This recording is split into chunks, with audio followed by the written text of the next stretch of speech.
Chapter 71. Perry mused, though the cavemen are not as strong as the highland giants, I heard that they are very agile. Some of the larger tribes are good at craftsmanship. They are born craftsmen, which is very useful for building a city. The more preparation we have, the more pawns we can use in the future. Madanzo should keep an eye out for this. I didn't expect to find something unexpected here. While Princess Sisela and Perry were chatting in private, in another courtyard of the town, two other people were also having a private conversation. Kate turned to Prince Benut. Your Highness, don't you think it's a little strange? Benut nodded. The giants are asking for the materials for moving, which means they have planned this long ago. These people are so strong that they can carry heavy materials through the mountains. They besieged Princess Sisela and demanded these materials from the town. Her Highness seems to know what they are planning. Kate thought for a while. Usher led the crowd to accept the princess's mission. It's as if everything was planned. Your Highness, should we send someone to follow the highland giants to see where they are moving to and what they are planning? Benut shook his head. They are long gone. It's impossible to catch up with them in the deep mountains. We just need to mind our own business. No matter what the others are planning, we shouldn't act rashly. Kate, I know what you are thinking, but you don't have to say it out loud. Seeing that the prince had seen through his thoughts, Kate smiled bitterly. Then I won't say more. It's good that your Highness knows what to do. This time, the princess was able to successfully escape, or rather, we did not get involved in the chaotic battle. It was all because of one person's efforts. Benut also smiled. Tich Shou, the mayor of Arcade, is indeed a talented man. I can see that Princess Sisela is trying to win him over. I think we should thank him for that. I'll go to the city of Kish and ask the mayor to recommend him to be the deputy director of the finance department. Though I can't ask the mayor directly, it shouldn't be a problem for me to recommend him. So you're not going to the Euphrates River to see the battlefield? Asked Kate. Benut said, the battlefield is right there. You can go whenever you want. Since our identities have been revealed, let's deal with the matter at hand first and escort the princess back to the capital. She will also have to pass through the city of Kish. I think the princess wants to invite Tich to her own city-state to take care of government affairs, and I'll promote him in my own city-state. I think Tich would be more willing. At this point, he frowned and said, the two warriors, Madanzo and Amon, are real warriors and very capable. They walked further than us, but they were able to get to the designated position in the dark of the night. We can't underestimate them. After all, they fought side by side. This is a good opportunity to show that they are close to the people. Treat them to a meal today. Kate nodded and said, all right, I'll immediately order people to prepare a banquet and send someone to invite them. Prince Benut suddenly remembered something and said, not long ago, I heard from Uruk that a sorcerer killed one of Humbaba's rebellious descendants while crossing the river. Gilgamesh and Enkidu used this as an excuse to kill Humbaba. Send someone to Uruk on horseback and ask the boatman in private what the sorcerer's staff looked like. Was it a tree branch? Kate was surprised. Do you suspect that Amon is the sorcerer? Benut explained, under the leadership of a brilliant mage like you, we managed to cross the plateau at night. What about them? It's just my intuition that Amon is the sorcerer. As for the truth, we'll know once we ask him. If it's him, are you going to expose his identity? Asked Kate. Benut shook his head. I'm just curious. I know what's going on. Gilgamesh didn't make things difficult for him when he was on the ferry. And this time in Arcade, he cooperated with us to save Princess Sisela. Why should we make things difficult for him? When Amon and Madanzo returned to the inn, they told each other about their meeting with Princess Sisela.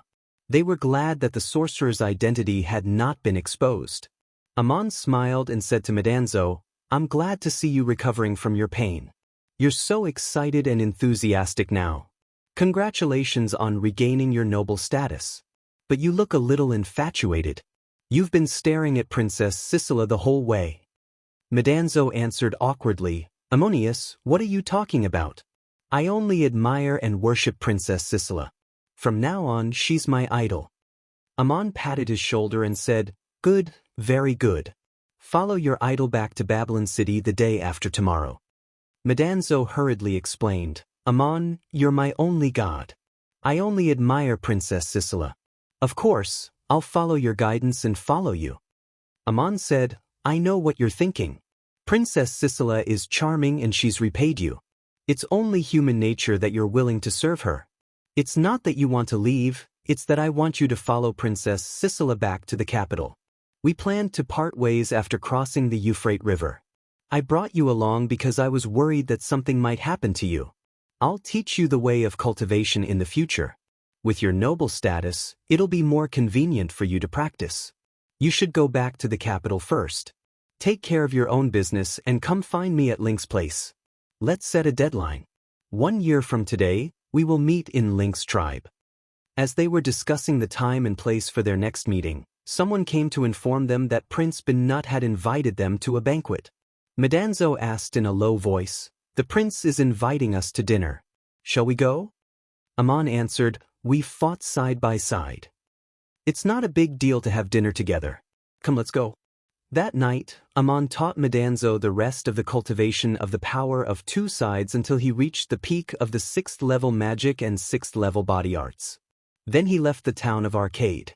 During the banquet, Prince Binut asked them where they were going. Madanzo said that he was going back to the capital with Princess Sicila, while Aman said that he was going to a faraway place. Since it had already been delayed, they had to leave immediately. Aman left the town at night and headed west towards the Euphrates River. He walked for a long time on the mountain road. After making sure that no one was following him, he turned back to the north. As he climbed higher and higher in the mountains, he returned to the tribe of the giants on the plateau. It was a long and dangerous road. Aman hurried as fast as he could. By the next morning, he arrived at the plateau where he had negotiated with Usser. The tent made of snow leopard skin was long gone. There was no one around. Where was the tribe of the Highlanders? Aman looked around and saw faint black smoke rising from 3 different directions behind the distant mountains. The giants had burned down their village. Which village was Numna waiting for him? While Aman was hesitating, he suddenly heard a series of bell-like laughter behind him. Numna's voice came from not far away. My little Aman, handsome hunter, brave hero, you've kept your promise and found this place as promised.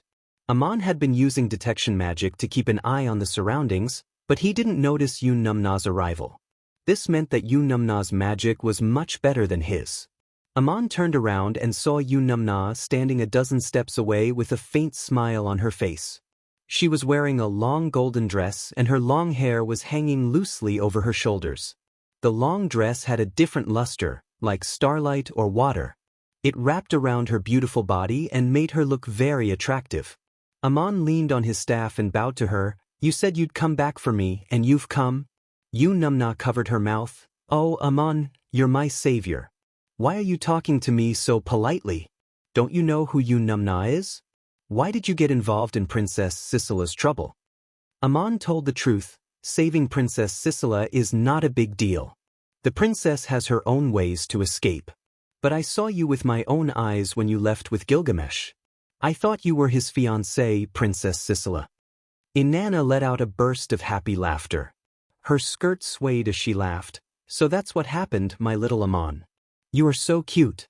People always beg for my redemption, but no one has ever saved me. You're the first one who said that and did it. It's a misunderstanding, but I'm very happy. I'll never forget your kindness. Aman hurriedly explained, No, you've helped me before. Enkidu knows that I'm a sorcerer, but he told me that it was because of your protection that I was able to pass through Uruk safely. You made up for the loss on the ferry. He didn't make things difficult for me. His expression was solemn as he spoke. He did not approach Numna. Inanna put away her smile, looked at him and sighed softly. From the looks of it, it seems like you already know my identity. Aman replied respectfully, Yes, I guessed it. But I want to ask you personally. Are you Murin, the former patron saint of Duk? Numna stared at him for a long time without any expression. Gradually, a smile appeared on her face. My little Aman, you're really a clever lamb. How did you guess it? I'm not only the patron saint of Duk, but also the patron saint of the people of Duk. You're the lost lamb in my flock. I've finally found you. Aman replied, I've seen your statues since I was a child. But when I saw you in person, I didn't even dare to think about it. When I saw your statue in the Temple of Arcade, I suddenly realized why I felt that you looked so familiar at first. Later, when I found out that you weren't Princess Sisela, I guessed that you might be Murin. But the conclusion was so shocking that I couldn't believe it unless you confirmed it yourself. Yu Numna nodded with a smile. Now that you've confirmed it, why don't you salute to the patron saint? Aman didn't kneel immediately.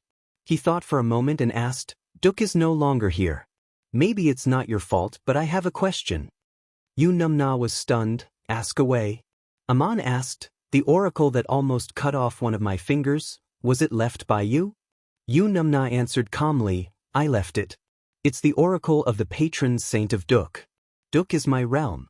Although the gods can see everything clearly, it is impossible for them to pay attention to everyone and everything in the realm all the time.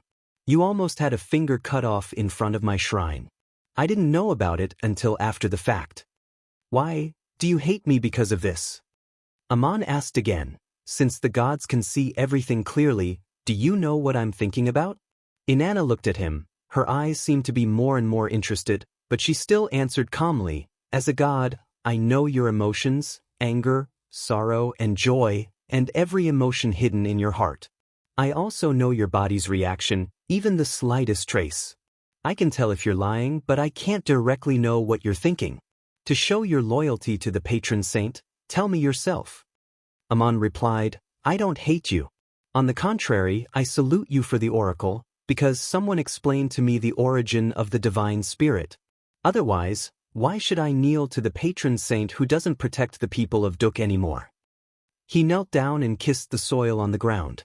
This was the most solemn etiquette on the continent.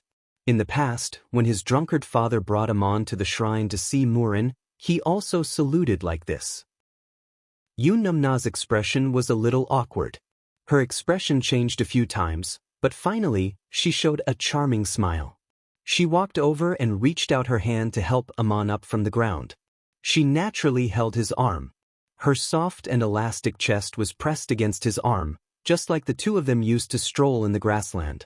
The goddess smiled and said, My Aman, this is not the shrine, and there is no one around. You don't have to salute me like that. We used to hold hands like this. Doesn't it feel good? You're still the hunter in the mountains, and I'm still the shepherdess. Who said it didn't feel good? It was good, very good. Aman held Yu Numna's arm and said, But you are a god after all. I find it incredible. If this scene was seen by others, they would be so surprised that their jaws would drop to the ground. Aman was holding a goddess's arm and talking calmly. Even the world-shaking hero Gilgamesh was no better than this. But Aman was just an ordinary boy from the countryside. Yu Numna was very satisfied with Aman's performance. She naughtily rubbed her cheek against his shoulder and pointed to the front. You still salute me, so I am still the guardian of you and your people. I called you here today because I have something important to tell you. Look at this. Following the direction of her finger, Aman sensed a strong wave of magic power. In the open space not far away, the light was distorted and a strange space appeared. There were lights and shadows constantly flashing in the space. Flood, monstrous water converged into a rolling turbid stream, spreading over the hills, the fields, and the desert. It was a miniature display of the terrain. Judging from the surrounding mountains above the water, it was the landscape around Duk. The scene in the light and shadow was obviously accelerated. The flood gradually calmed down and formed a huge lake in the area around Duk. The water gradually receded, exposing the damp, muddy ground in the high places. Muddy swamps were everywhere. The town of Duk no longer existed. In the charcoal forest to the west, strange rocks, shrubs, and ponds dotted the large swamp. It was impossible to pass through. The water stopped receding after a certain amount because it often rained. The climate had changed. To the north of this large swamp was the Saya Plateau, and to the east were the mountains of the Euphrates Valley. They were still natural barriers. One of the tributaries of the Euphrates River was cut off by landslides during the flood. It flowed through the swamp to the Saya Desert in the south and converged into a large inland lake in a low-lying area. To the south of this lake was still the desolate Gobi Desert, far away from the empire of Igut and the kingdom of Babylon. To the north of the lake, grass gradually grew. Patches of grassland appeared in the swamp-like islands. Looking around, it was still a forbidden land surrounded by the swamp. But near the lofty mountains of the Euphrates Valley, patches of fertile land, like islands, had emerged from the surface of the water. The light and shadow stopped here. This should be the actual topography of the land. Yun Namna snapped her fingers and the image disappeared. She held Amon's arm in her arms and asked, "Do you see what it is?" Amon recovered from the amazing scene and answered after a short breath, "The terrain around Duk after the flood." Yun Namna nodded. "That's what your hometown looks like now. It is still changing slowly. In 2 or 3 years, it will become 1,000 miles of fertile land surrounded by mountains, plateaus, swamps, and deserts. It is still a swamp. Large groups of people can't enter it. Only a few patches of fertile land near the Euphrates Valley can be planted to build villages and towns." "Amon, do you know where the Highlanders went? What did Princess Sisela send them to do?" Amon seemed to have woken up from a dream. "I see. They crossed the highlands, crossed the Euphrates River and passed through the mountains to build a new home. Princess Sisela asked them to submit to the kingdom of Babylon and build the Marduk shrine in their new home. She is expanding the territory of the Hittite kingdom." Inanna added with satisfaction, "This is the only way to enter the fertile land. The Highland Giant tribe can carry heavy supplies and travel long distances in the mountains. They are not afraid of danger and arrive first. They can quietly build a village in an isolated, uninhabited wilderness. In the future, they may even build a city-state."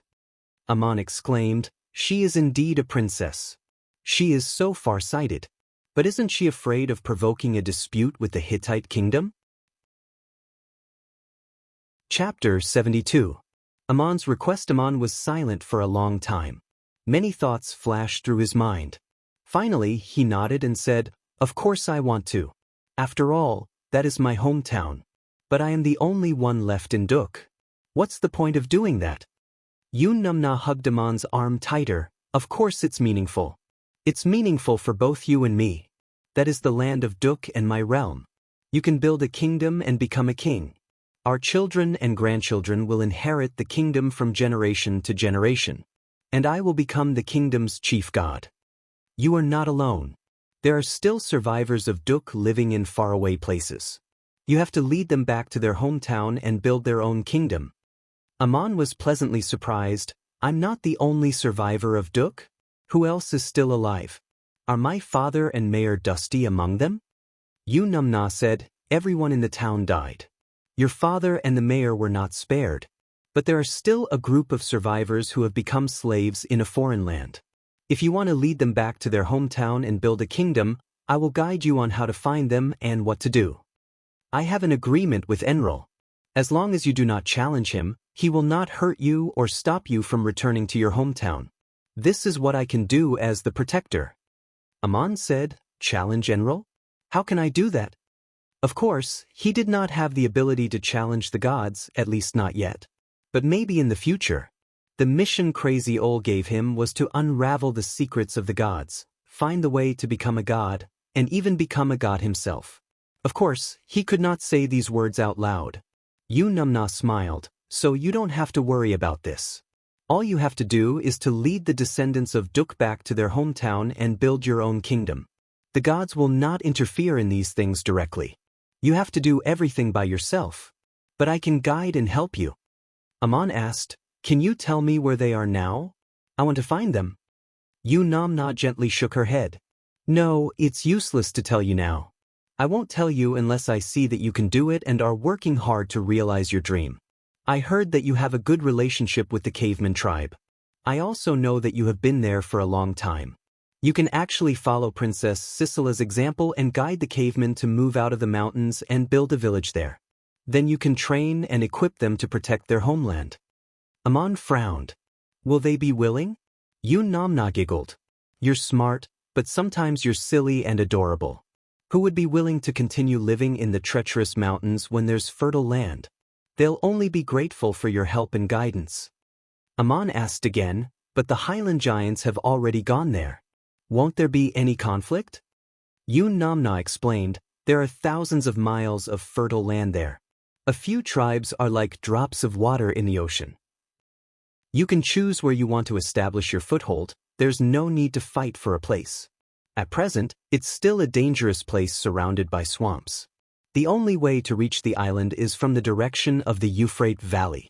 The cavemen living in the mountains will not attract any attention when they come to the plains. It's the best time for them to establish their homeland. Otherwise, Princess Sicilla wouldn't have asked the Highland Giants to do so. I can also tell you that the surviving descendants of Duk will retain their original title deed. They will be the rightful owners of the most fertile land. Aman pondered for a moment before continuing. You said that the terrain is still changing slowly. How long will it take for it to become a fertile land? At least 3 years, Yunamna answered. How long will it take for the original site of Duk to be habitable? Asked Aman. 1 year, answered Yunamna. Finally, Aman nodded. Then the cavemen will have at least 2 years to build their new homes. Life in the mountains is really hard for them. I should help them. Thank you for your advice. 1 year later, I'll guide the cavemen out of the mountains and settle down in Duk. Yunamna smiled happily. Good. I'll wait for your news. You'll guide them to build the shrine of their patron. I'll tell them everything. I believe they'll make the right choice, said Aman. But I believe that offerings to the gods must come from the bottom of their hearts. No one can force them to do so. Yunamna tilted her head and looked at Aman with a strange look in her eyes. Why are you telling me this? Aman answered honestly, this is what I think in my heart. You just told me that as a god, you can tell if I'm lying or not, and I should tell you the truth. I figured this out after I met Gilgamesh, because of what happened to Humbaba. Yunamna looked at him as if she could see through his heart. After a while, she smiled and said, My little Aman, I should thank you for coming to the giants' tribe to save me because you mistook me for Princess Sicilla.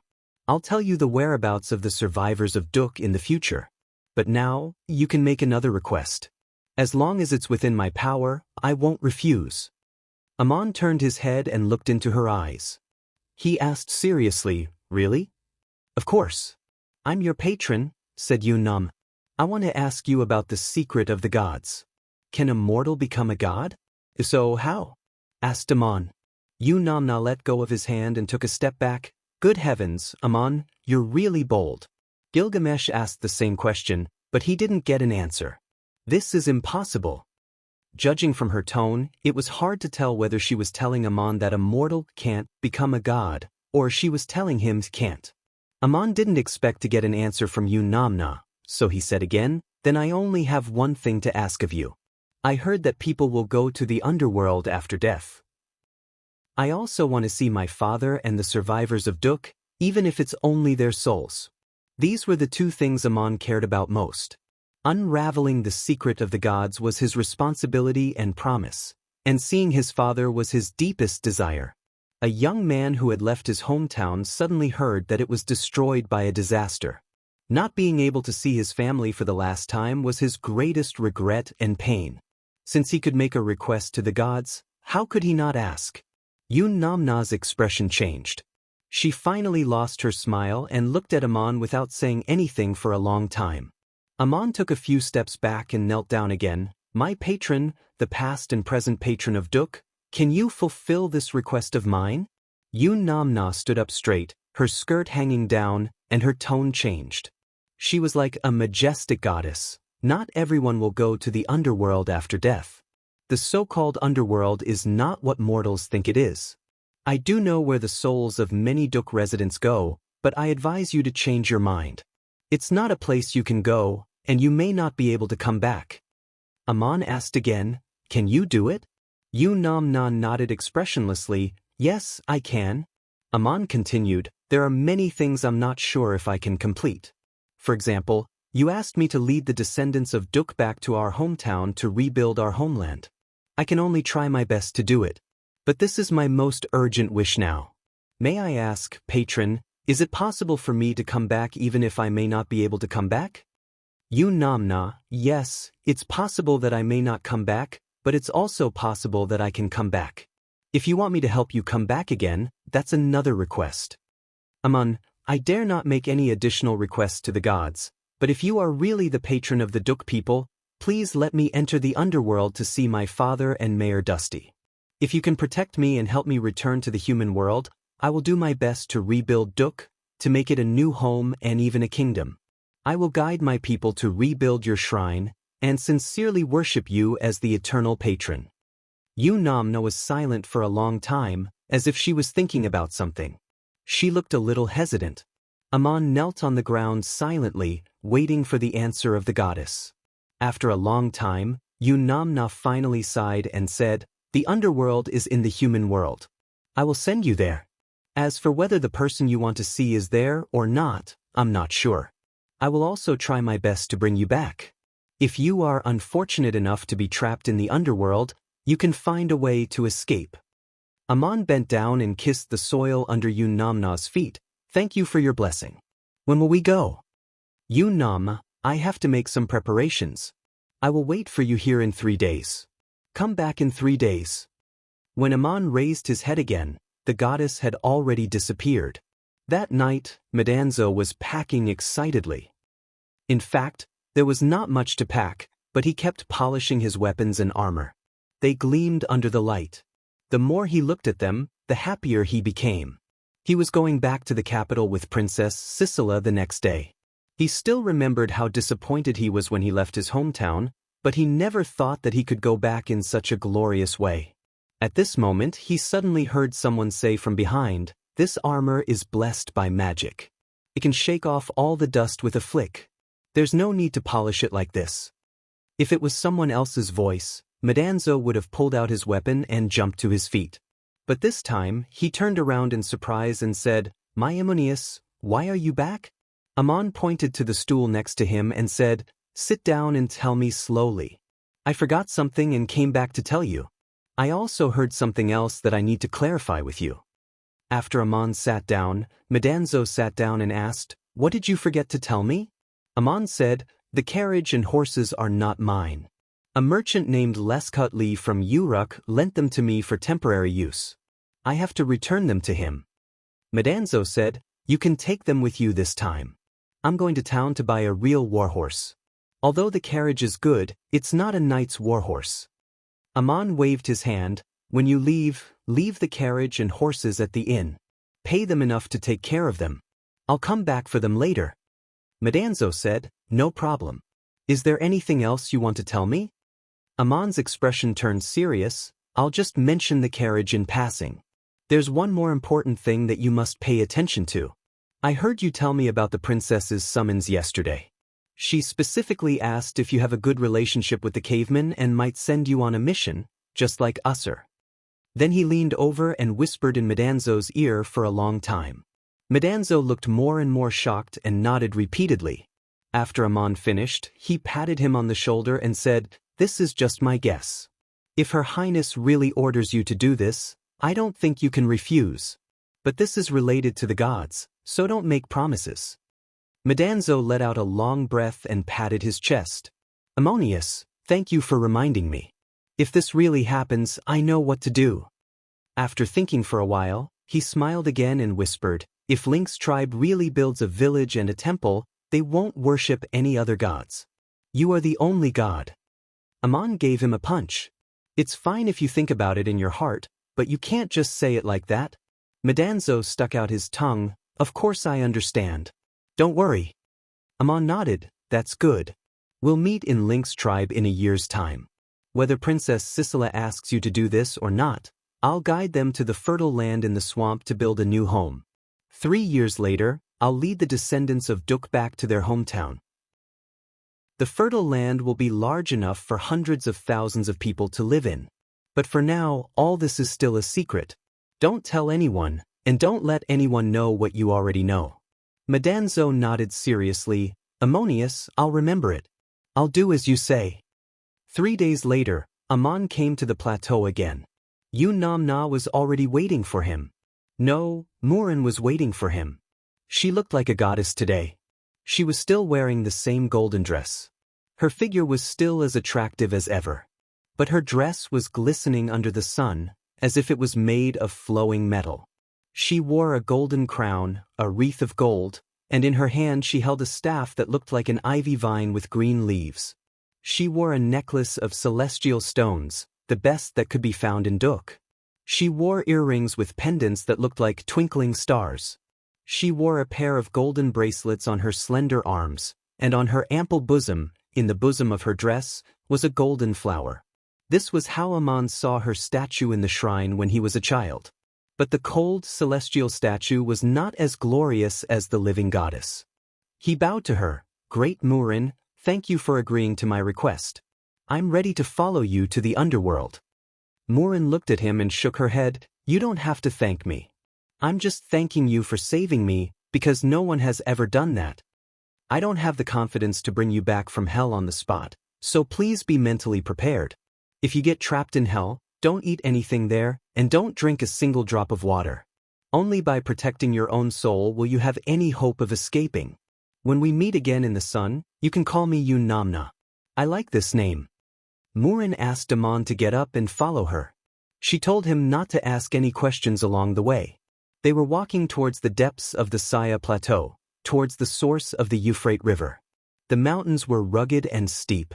With her divine power, she could have carried Aman and flown quickly. But she didn't. Instead, she asked Aman to walk behind her, as if she was testing him. Aman was better than a supreme mage at traversing the wilderness on foot. If it were a supreme mage or a supreme mage, they would have flown directly. But Aman couldn't fly yet, so he could only walk. He found that no matter how fast he walked, Inanna would always walk a few steps behind him in a leisurely manner, but he would never be able to catch up with her. The goddess didn't stop, didn't rest, didn't look back, and didn't say a word. They walked from noon to night, from night to dawn, from dawn to dusk. If it were someone else, they would have collapsed from exhaustion. Even if they didn't, they would have fallen off the cliff. Aman didn't have time to stop to eat. He used water magic to condense water droplets in the environment and drank them directly to quench his thirst. He followed the goddess without missing a step. When night fell again, Murin finally spoke. "Aman, this road is very dangerous. I'm surprised that you can hold on until now. But we have to walk for 3 days and 3 nights. You can give up at any time. I promise to take you to the underworld, but you have to be able to reach the gate of the underworld by yourself. If you can't hold on, I won't blame you. If you accidentally fall off the cliff, I will save your life. Consider it as a repayment for your help." It seemed that the goddess didn't want to bring Aman to the underworld, but she had to agree to his request. She used this method to test him. If Aman couldn't follow her to the gate of the underworld, then it was no wonder that Murin didn't keep her promise. She moved forward at a speed that Aman could keep up with if he tried his best. But it was too much to say that they would walk for 3 days and 3 nights. Aman replied, "I understand what you mean. I will do my best to follow you. I won't give up." Murin didn't say anything else. The two kept walking forward without stopping or resting. Their speed didn't change, but the road became more and more dangerous. But it was a place that Aman could reach without flying. Aman gritted his teeth and kept up. He couldn't catch up with the goddess, but he didn't fall behind. On the 3rd day, they came to a strange and desolate plateau. There were no longer any green colors around. Rough rocks were exposed everywhere. The shrubs were short and sparse. Traces of snow could be seen occasionally. The wind was very cold, and it felt like knives when it blew on their faces. After crossing this cold plateau, Murin walked down and entered a narrow and deep valley. The deeper they went, the more humid the air became. There were steep cliffs on both sides, and the valley became narrower and darker. The surroundings were filled with an inexplicable eerie atmosphere. Although it wasn't as cold as it was on the plateau, Aman couldn't help but shiver. Chapter 73. The door to the underworld. Aman nodded. "I'm ready, but can I rest for a while?" Murin smiled. "You must be tired after these 3 days. You can't eat any food or drink any water in the underworld, not even the water droplets condensed by water magic. You really need to rest and make some preparations. I'll come back at dusk. You can't go forward alone, and don't go in by yourself." With that, she disappeared, leaving Aman alone in this gloomy canyon. The light was very dim, and there was no sound nearby, but his ears could always hear some sound in a very distant place, but it was not real. The huge cave formed by the cliffs in front of him was dark, and no one knew how deep and how far it led. It was like a huge mouth that could swallow people at any time. Standing here, all the hair on his body subconsciously stood up, and an indescribable chill went straight into his bones. The boundless fear could not be changed by human will. Who could not be afraid of Namna? She only told Aman not to go forward. The cave seemed to have a strange power that wanted to suck in people's souls. No matter who stood here, they would involuntarily struggle backwards, just wanting to get as far away as possible. The black cliffs on both sides were like a huge shadow pouncing on one's face. There was a kind of oppressive feeling that made people breathless. Once they turned around and retreated, they would involuntarily run faster and faster, never to have the courage to return to this place again. Aman suppressed the surging desire to retreat in his heart. He had a feeling, or perhaps it was just a guess, that Murin did not go far, but was somewhere watching him. She deliberately left him here. As long as he retreated, he was afraid that he would not have the courage to come back alone, and then it would not be considered as the goddess not keeping her promise. It seemed that she really did not want to bring him into the underworld, and created all kinds of tests and obstacles. Aman cleaned up his body among the rocks at the bottom of the cliff, then sat down to rest, took out a secret meat floss from his backpack, made a pot of thick soup, and drank it unhurriedly, not only to satisfy his hunger, but also to eliminate the almost irresistible fear in his heart. The frightening atmosphere in the surrounding environment constantly attacked the depths of his soul. He was indeed prepared. He hid the bone under his ribs. Aman already knew that even a deity like Namna would not be able to sense its existence. Inside the strange space in the bone, there were not only important things that he had to carry with him, but also food and water. If he were to fall into the underworld, it would be enough for him to survive for a long time. Even the god stones and the staff were all taken out and placed in the bone. After eating, he closed his eyes and began to meditate. However, he felt that the environment was not right. There was an inexplicable force in the cave ahead that was disturbing his soul. It was not that his concentration was not deep enough. On the contrary, the more focused and profound his meditation state was, the clearer and more intense his perception of the power of disturbance was. It seemed to be a kind of magic, but it was not any magic that Aman knew. Crazy Ol's books did not mention it. The area covered by this power was so large that there should be a huge magic formation set up with the help of a special environment or something else. The effect seemed to be able to control and manipulate people's minds, inexplicably plunging people into an unknown, boundless world. The sunlight could not reach here, but he could feel the change of the weather. The shadow of the sun outside the valley was moving westward. The line of sky was getting darker and darker, and the gloomy atmosphere was getting thicker and thicker. When the darkness reached an extreme, the place was no longer dark. Aman opened his eyes. With the help of detection magic, he could see the scenery around him, but it was all black and white. He closed his eyes again and continued to rest, not wasting any chance to recover his strength. After an unknown period of time, as if he was suddenly startled, Aman jumped up from the ground, his eyes widened and his staff clenched.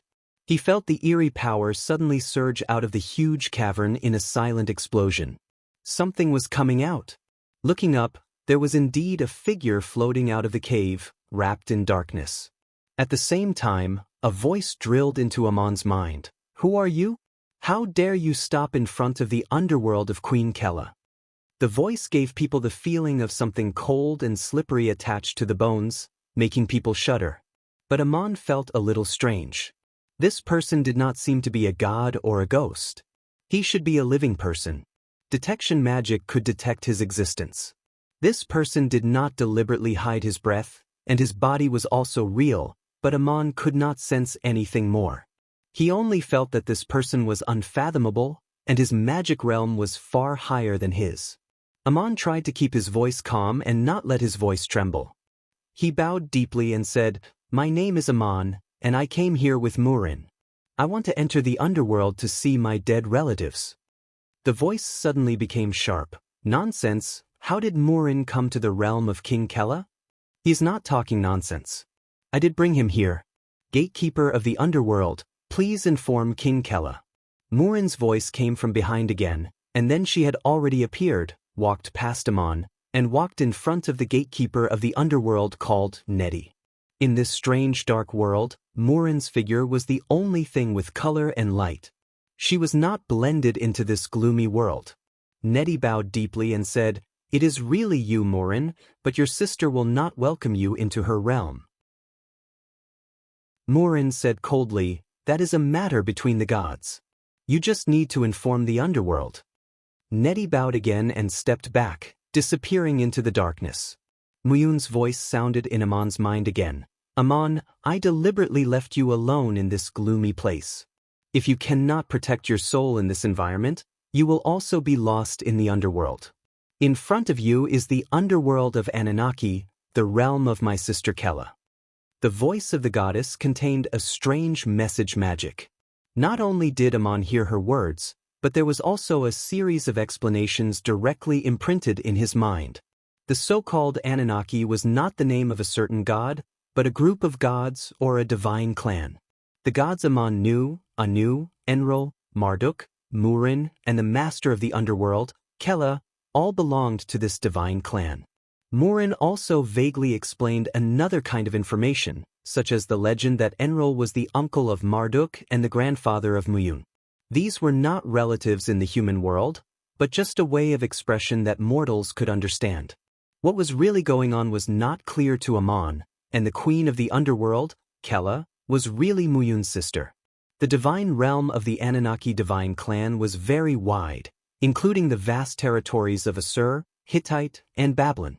As for what a divine realm was, Murin did not explain much. The complicated information made Amon a little confused. If he guessed correctly, the reason why Inanna asked him to lead the surviving people of Duk back to their homeland and build a kingdom was to build her own divine realm. In any case, the divine realm of another goddess was in front of him. Maybe he could find some clues. Nettie came back quickly. Like a shadow emerging from the darkness, he came to Murin again and said, "The queen of the underworld allows you to bring people into her divine realm, but you must leave something on you when you pass through each door. This is the rule of the underworld." Murin looked a little resentful and embarrassed. "I know this rule, but I didn't expect that she would do the same thing to me. She's humiliating another god." Nettie said carefully, "I'm just passing on the message. If you don't want to, you don't have to go in." Murin seemed to be irritated. She said proudly, "As a god, I have made a promise. Of course I have to fulfill it. Come with me." Nettie gestured for him to follow. The gatekeeper of the underworld led the way. Amon followed Murin and entered the strange unknown world. When he stepped over the boundary between the cliffs, everything around him disappeared in an instant, as if he had passed through the boundary between the mortal world and the mortal world. It was a boundless darkness. Perhaps it couldn't be described as darkness, because there was nothing to see. Naturally, there was no sense of light in his eyes. Activating detection to the maximum, Amon sensed nothing but Nettie in front of him. He even felt that he had disappeared. The only thing he could see was Murin. She seemed to exist alone in this world of nothingness. After entering the first door, although Amon could not see Nettie, he could sense that he stopped in the darkness not far away. He turned to Murin and said, "Goddess, please take off your crown." The golden crown on Murin's head seemed to be taken away by an invisible hand and disappeared. After that, they continued to move forward. Amon felt as if he was walking in the void, not knowing where he was stepping. There seemed to be no concept of time and space here. He didn't know how long he had walked, but the detection magic suddenly changed, as if he had passed through another invisible barrier. At this time, Nettie stopped again. He turned around and said, "Goddess, please leave your staff." Then the vine in Murin's hand disappeared into thin air. The second door to hell wasn't completely silent. Although one couldn't see or hear anything, making it seem as if one was already dead, one could clearly sense the existence of one's soul in such an environment. Countless thoughts came to Amon's mind from all directions. They were the wishes and desires of all the people in the world. Chapter 74. It wasn't just one or two thoughts that were reflected in his mind. Instead, It was the interweaving prayers of thousands of people. It was a huge impact on his mind. He couldn't tell who was thinking what, and even his own consciousness was drowned in it. These were all kinds of thoughts that were directly imprinted in his mind, just like Amon's own thoughts. He was also aroused by all kinds of desires, and his mind was in turmoil. He had to stay awake and be aware of his own existence so that he wouldn't get lost in them. This road was not easy to walk. Amon had to keep his self-awareness clear at all times. He had to deal with the desires that were aroused by his will. For example, Amon's heart also surged with a desire for his loved ones to be at peace after death, or even to be resurrected from the dead. He didn't know how long he walked, but he seemed to pass through another invisible door. Nedi turned around and said, "Goddess, please leave your necklace." This was the third door of the underworld. Murin's lapis lazuli's necklace disappeared into thin air. After entering the third door, the desires that were reflected in Amon's mind underwent a subtle change. They were no longer the self-prayer of the crowd, but more demands and desires for others and the outside world. For example, a son prayed to the goddess of the underworld, hoping that his rich father would die soon so that he could inherit the family fortune. A woman prayed to her rival in love to enter the underworld as soon as possible so that the man she loved would fall in love with her and marry her. Some people prayed to the underworld that their family and friends could live a long and healthy life. Some doctors prayed to the underworld that their patients could recover safely. Amon's consciousness was wrapped in these complicated desires. He could only protect his mind from being swallowed by them. All kinds of desires just flashed by. He couldn't distinguish them in detail, and he didn't dare to ask them one by one. He couldn't help but smile bitterly. Could the gods hear these things? They should be able to hear them. But would the queen of the underworld, Kella, care about these things? Amon understood one thing. At least the gods wouldn't deliberately pay attention to these things, because they had heard too much all the time. After passing through the fourth door of the underworld, Nedi turned around and said, "Goddess, please leave your earring." Murin's sparkling earring also disappeared.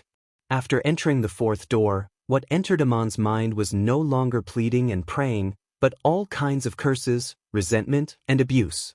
This feeling was very uncomfortable. Many people's resentment and curses directly rushed into the mind, forming a kind of power that could almost destroy the self-consciousness in the soul. Could the gods also be cursed? This was very normal. For example, when people lost their loved ones, they would curse the Netherworld king for her cruelty and think that everything was her doing. There were also people who questioned the Netherworld king. Why were there so many people who should have died but didn't? Why were there so many people who shouldn't have died? Speaking of which, it was interesting. The desires behind the fourth door were not as numerous and complicated as those behind the first two doors. Perhaps it was because most people were afraid of death and cherished their lives. After all, there were not many people who believed in the Netherworld king and dared to curse him. After passing through the fifth door, Amon suddenly fell into a trance. If he wasn't walking in this world that was like a void, he would have fallen to the ground. The world behind this door was completely different. He saw and heard many things. They were the experiences of the people who prayed and cursed. Their prayers and their own actions, what they wanted others to do and what they had done, all the thoughts they had before dying, all the memories, regrets, resentment, despair, and peace. This was not something he could see with his eyes, hear with his ears, or even sense with detection magic. It was the world that appeared in his mind, and he could see everything clearly. In theory, this was a great opportunity for Amon to experience the world. He didn't need to travel to the continent to see all kinds of things in the world. But in fact, he couldn't and didn't dare to. Even in the deepest level of meditation, he didn't have the ability to distinguish such a huge amount of information in an instant. The only thing Amon could do was to calm down and let the scenes of the world flow through his mind. He didn't have to think about it or pay attention to it. At this time, Nedi turned around and said, "Goddess, please leave your bracelets." The golden bracelets on Murin's wrists also disappeared. After entering the fifth door, Amon felt like he could see everything, but at the same time, he couldn't see anything. It was the most painful torture in the world. After walking for a long time, he suddenly felt relaxed, as if he had come back to life. Then he heard Nedi's voice again, "Goddess, please leave your brooch." The brooch on Murin's dress was also taken away by an invisible hand and disappeared into the void. So they had passed through the sixth door without realizing it. After entering the sixth door, the feeling was almost the same as the first door. It was a boundless void, and nothing existed except for a clear soul. It was as if even one's body had disappeared. For some reason, Aman felt that there was something different here compared to the first door, but he couldn't clearly sense the subtle changes. It was beyond the limit of his soul. As he walked forward, he seemed to have the concept of time and space again. There was always a force stopping him. There was nothing in the void that could stop tangible things, but he had to restrain his spirit to keep up with Nedi's pace. Murin's radiant figure was his guide. He used detection magic to sense the void. It was no longer endless and unfathomable. Instead, there was an oppressive force that made him feel like he existed alone in this world. Aman remembered that this was the underworld, the place where the souls of the dead came from.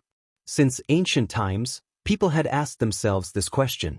If a person died, did he leave the world he lived in, or did the world he lived in disappear? When this question arose in his mind, a boundless gloominess filled him. A force surrounded and attacked his soul, as if his spirit was being controlled by something. This power was awe-inspiring. Aman had to stay awake again. He didn't know where to focus his mind. At this moment, Nedi stopped and said, "Goddess, the last door of the underworld is in front of us. Kella is waiting for you there. Please leave your robe here." Things changed when they passed through the seventh door. Before, Murin was asked to leave her belongings behind after the door was opened, but this time, she was asked to leave her belongings ahead of time. Murin had nothing on her except a golden dress. With Nedi's voice, the goddess's dress disappeared, leaving her naked like a newborn baby. Aman stood behind her. The goddess's beautiful body was the only one in the boundless gloom, and it was also a very beautiful silhouette. When Aman didn't know where to focus his mind, he saw such an alluring female body. He simply focused his attention on it. Beautiful, so beautiful that it was like the fantasy of every man in the world. Aman was also a man. After passing through the 6 doors of the underworld, Aman, who hadn't been distracted all this time, finally got distracted. He asked himself, "Is this my dream? Is this my dream as a man?" Suddenly, a thought popped up in his mind. Can I see this Icho? As soon as he thought of this, the naked Murin in front of him seemed to have turned into Iko. Maria. When Aman met Iko, she was still a weak young girl. He had never seen her body, but he felt it when he held her in his arms. Was it like this? Probably not. Murin was beautiful, but not the kind of beauty that Aman wanted the most.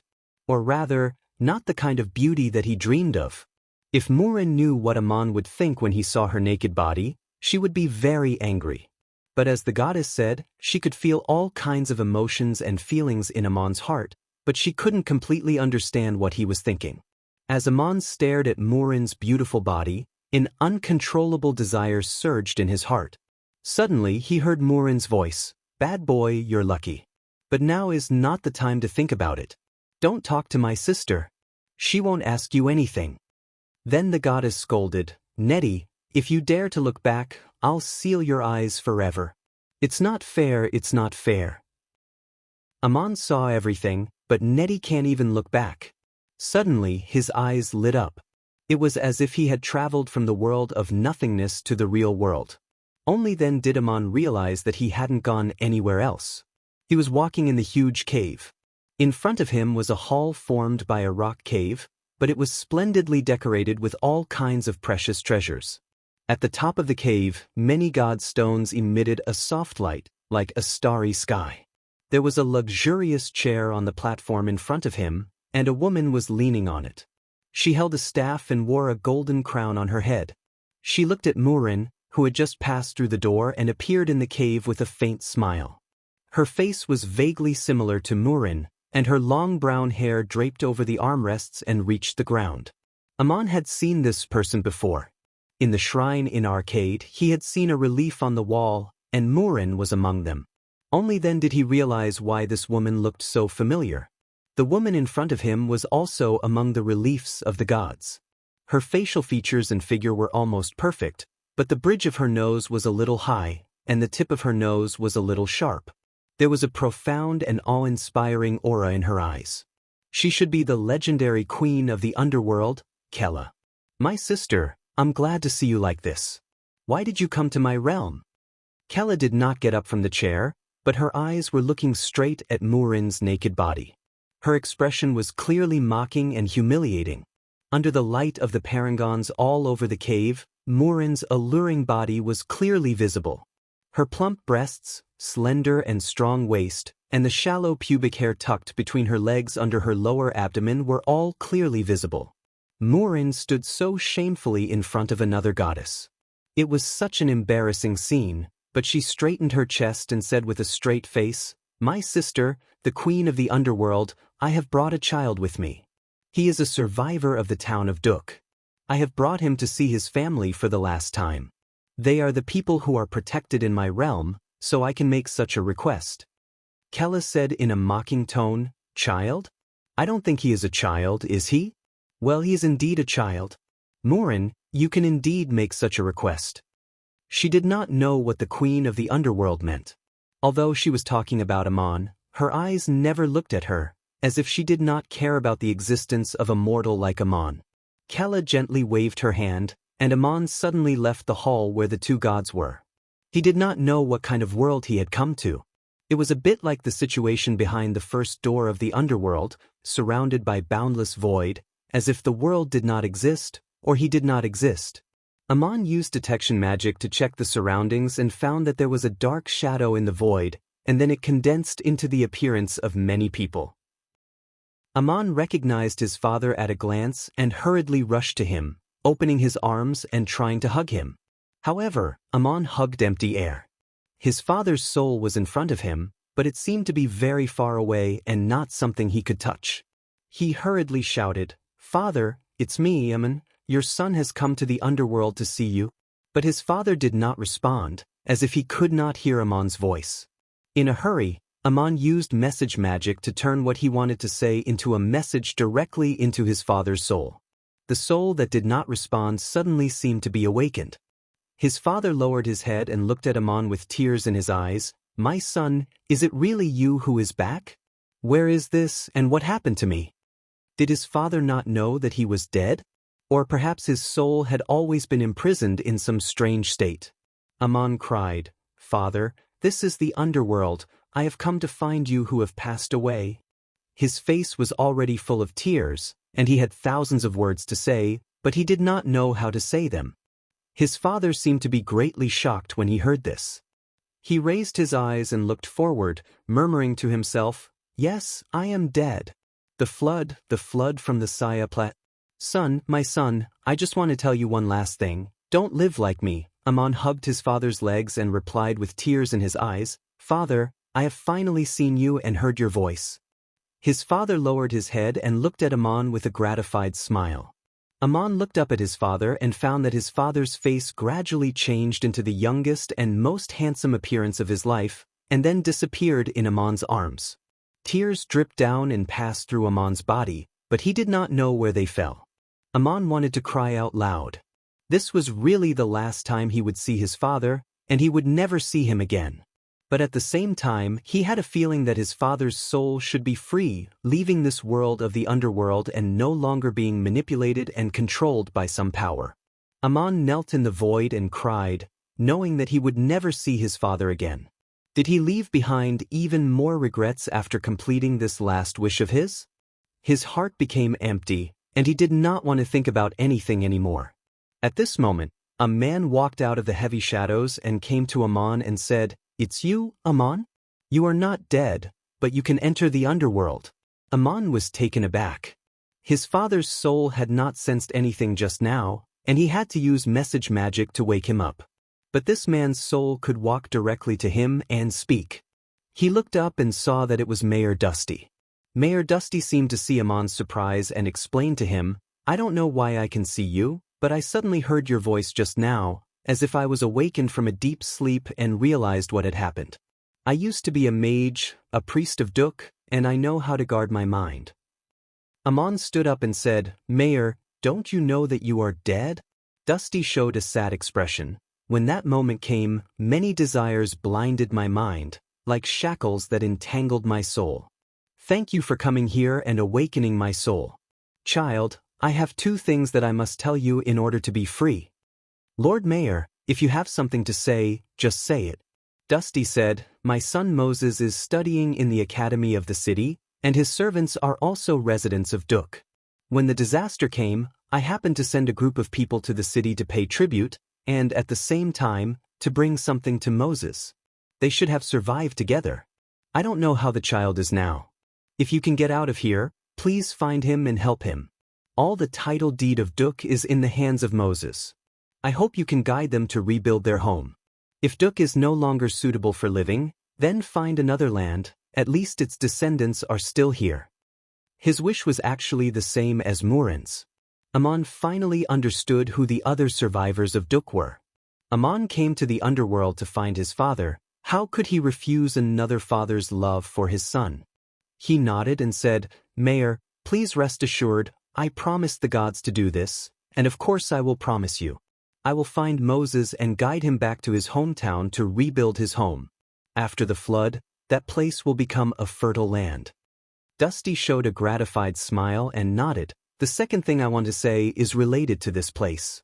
It was you who awakened my soul.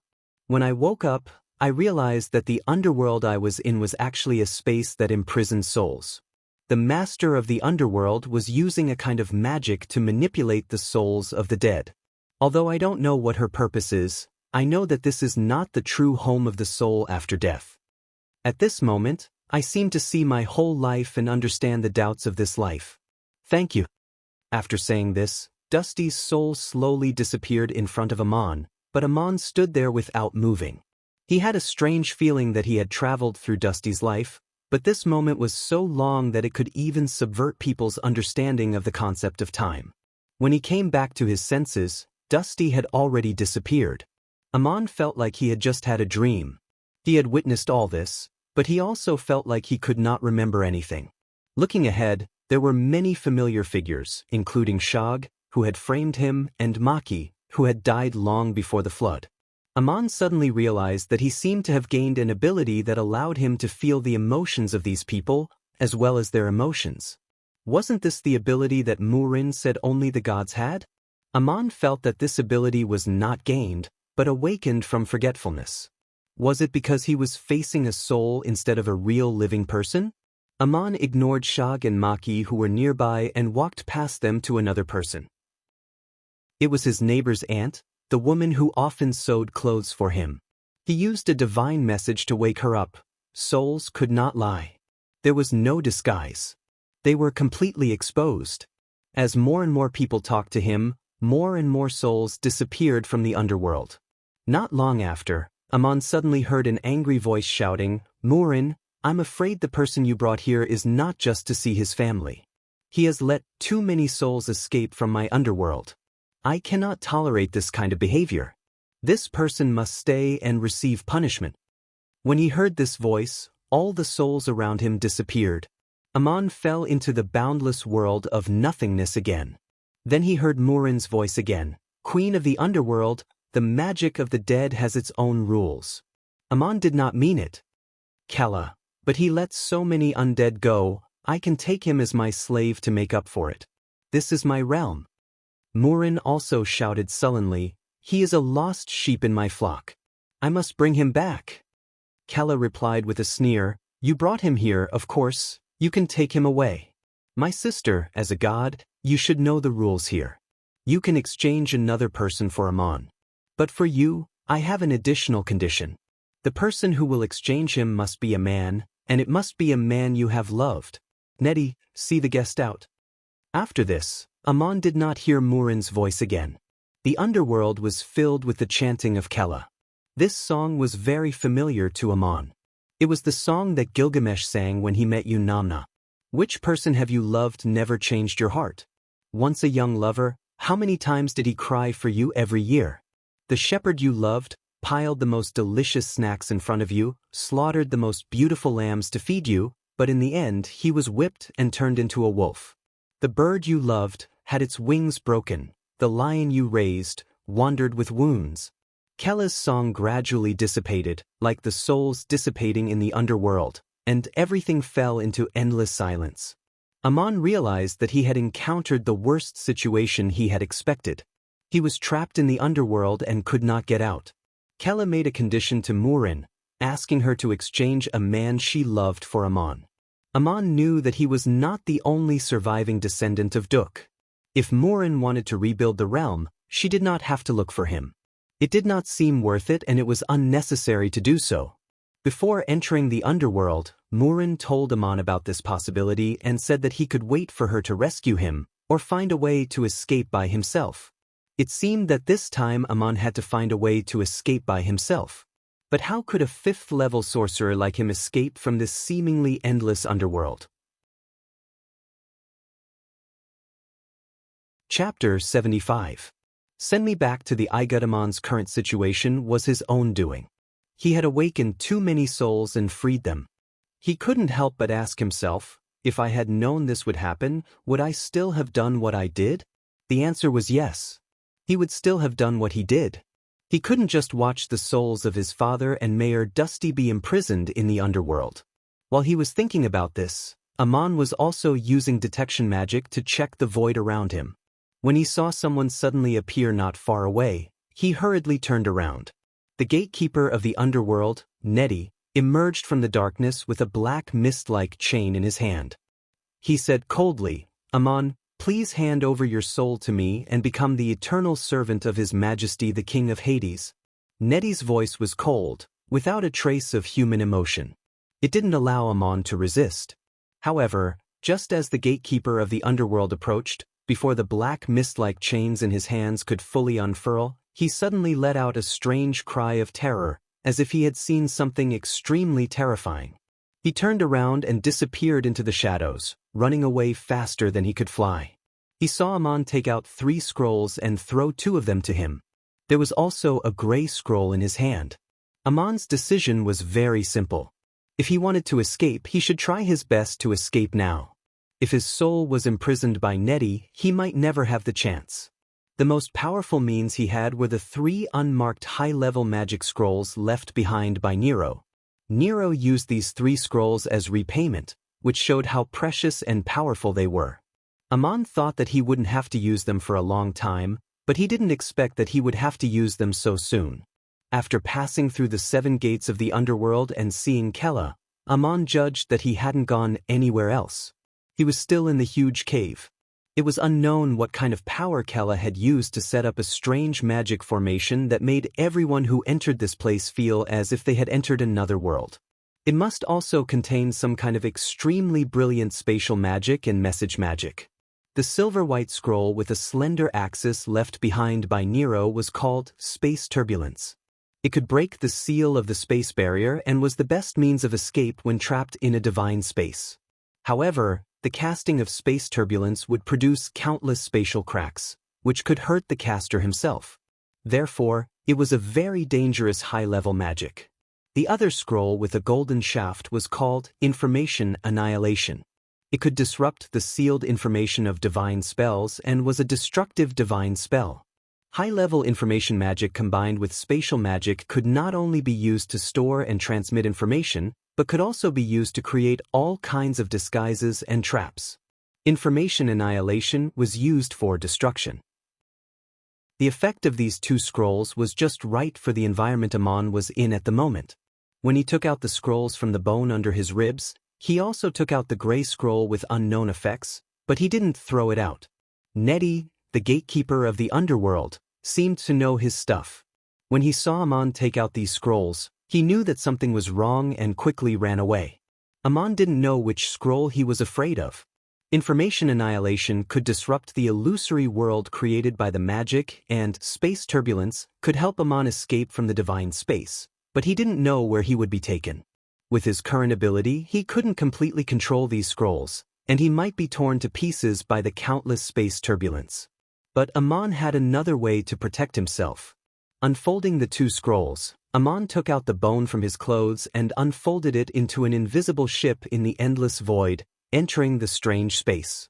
Information annihilation broke out, and there was chaos everywhere. He couldn't sense anything. Then space turbulence broke out, and the world around him seemed to be torn into countless pieces. The invisible ship took Amon through all kinds of messy forces, and he didn't know where he was going. Even Amon himself didn't know. No matter where he went, it was better than staying in this gloomy underworld, where his soul was imprisoned. He disappeared and escaped from the world of the underworld. In the depths of the cave, in the huge underground palace, Kella's voice was as loud as thunder. "Nettie, you can't even stop a 5th-level sorcerer. You let a living person escape from my underworld. What angers me most is that, as the gatekeeper of the underworld, you stepped aside to let him pass." Nettie, who was always shrouded in shadows, stood in front of Kella and replied in a trembling voice, "My great queen, guess what I saw in his hand?" He took out a Tiamat's Wrath and was about to use it. Kella was taken aback. "What? Tiamat's Wrath? Who can make such a scroll? And who is willing to make such a scroll?" Nettie cautiously reminded, "The Mage of Igut, Nero. He can make such a scroll. Haven't you heard of him, Your Majesty?" Kella frowned. "I've heard of him. He's a genius in the human world. Did he really make such a scroll?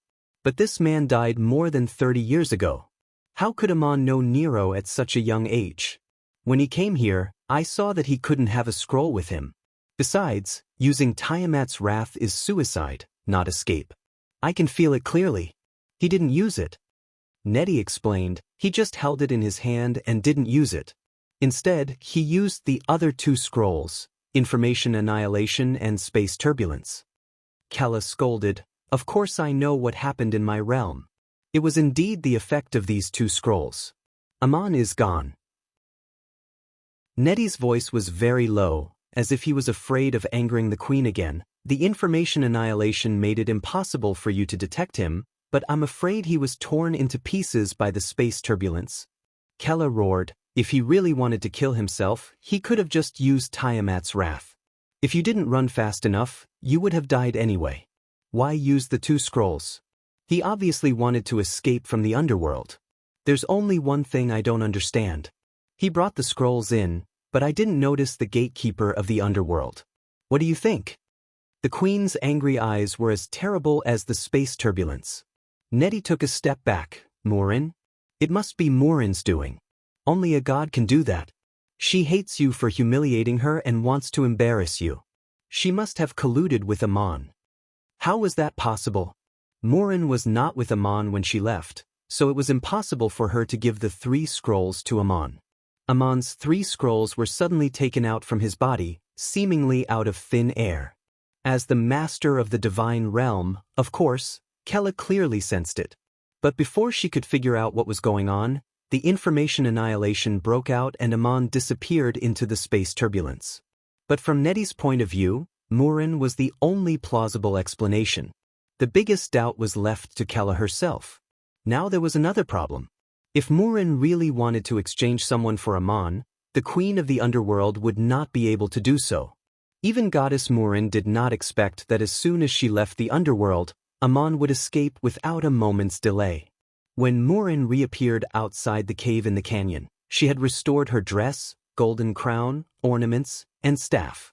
She looked back at the entrance of the underworld and said bitterly, "Kella, my sister, I will remember today's humiliation, and I will repay you sooner or later."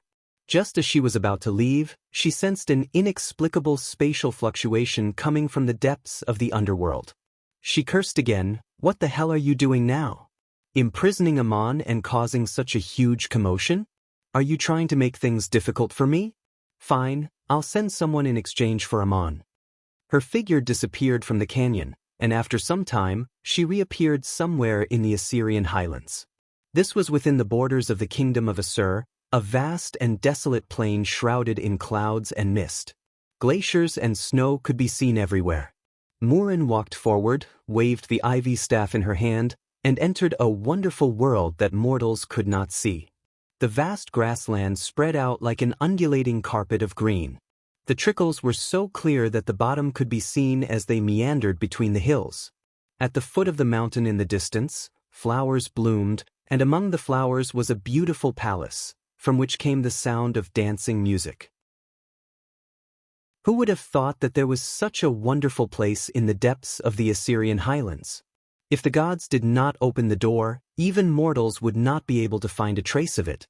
Murin quietly walked into the palace, passed through the cloisters, and entered a very luxurious hall, where the music came from. A beautiful girl was standing in the middle of the hall, swaying and dancing. She was wearing a light muslin dress, and her top just happened to cover the highest part of her chest. As she danced, her alluring breasts were faintly discernible. The lower part of her dress was very short, and a gold chain was tied around her bare waist, on which hung a tear-shaped pendant. The pendant kept hitting her raised hips, making a pleasant tinkling sound. There was a reclining chair in front of the hall, which was originally the seat of the goddess, but now there was a man lying on it. The man had fair skin, looked very young, was quite handsome, and his facial features were like perfect marble carvings. He was holding a glass of wine in his hand, and was enjoying the dance of the girl in front of him. "Shubra, Dums, what are you doing?" The goddess suddenly appeared in the hall and asked, her voice revealing a deep chill. Shubra, who was dancing, heard the voice, turned around and threw herself at Murin's feet, and said with surprise and joy, "My great goddess, you have returned from the underworld." Murin said coldly, "Of course I'm back. Do you want me not to come back? I didn't expect that my maid would seduce my husband while I was away." Shubra took 2 steps forward, opened her arms, and said with tears in her eyes, "No, goddess, you misunderstand. It was your husband Dums who said that you had gone to the underworld, and your sister would not let you come back. He asked me to offer a beautiful dance and serve him sincerely, and he would think of a way to save you. I'm telling the truth, goddess, I can't lie to you." The man sitting on the chair had already jumped up, a little panicked and embarrassed, and tried to show a friendly smile. "My dear goddess, I'm so happy to see you back. I was just thinking of a way to save you." Murin pointed at the beautiful maid and said, "This is your idea? Very well, then go and save me. The queen of the underworld wants me to send a man that I have loved to be Hades' servant, and that man is you." As she spoke, she had already raised her staff and pointed it at Dums. "Murin, you've gone too far. As a goddess, you can do whatever you want. You lusted for Gilgamesh and was rejected, but you made Enkidu fall in love with you. How many men have you loved in the past and then hurt them? I just asked an elf maid to dance a little, and I have to suffer such a cruel punishment." Dums also showed an angry expression and loudly scolded Murin. Suddenly, he threw the wine in his hand at her. The wine turned into a golden mist, and the entire hall was shrouded in golden smoke. With a light shout from Murin, the smoke condensed into countless tiny ice droplets and fell to the ground with a tinkling sound. "Just a dance? Would I do such a thing? I'm not only punishing you for betrayal, but also for the crimes you committed during the betrayal." Murin's figure appeared from the smoke, but Dums was already gone. At the same time, he turned into a snake and slipped out of the hall and the palace. He quickly left the strange god's cave and disappeared among the mountains of the Saya Plateau. Murin's anger had not subsided, and seeing Shubra still kneeling in front of her, she shouted, "My elf maid, why didn't you escape with Dums? Are you still loyal to me?" Shubra's tears did not stop. "Great goddess, Shubra has always been loyal to you, you should know that." Murin's anger faded a little, and she slowly nodded. "Yes, I know that this is Dums' betrayal.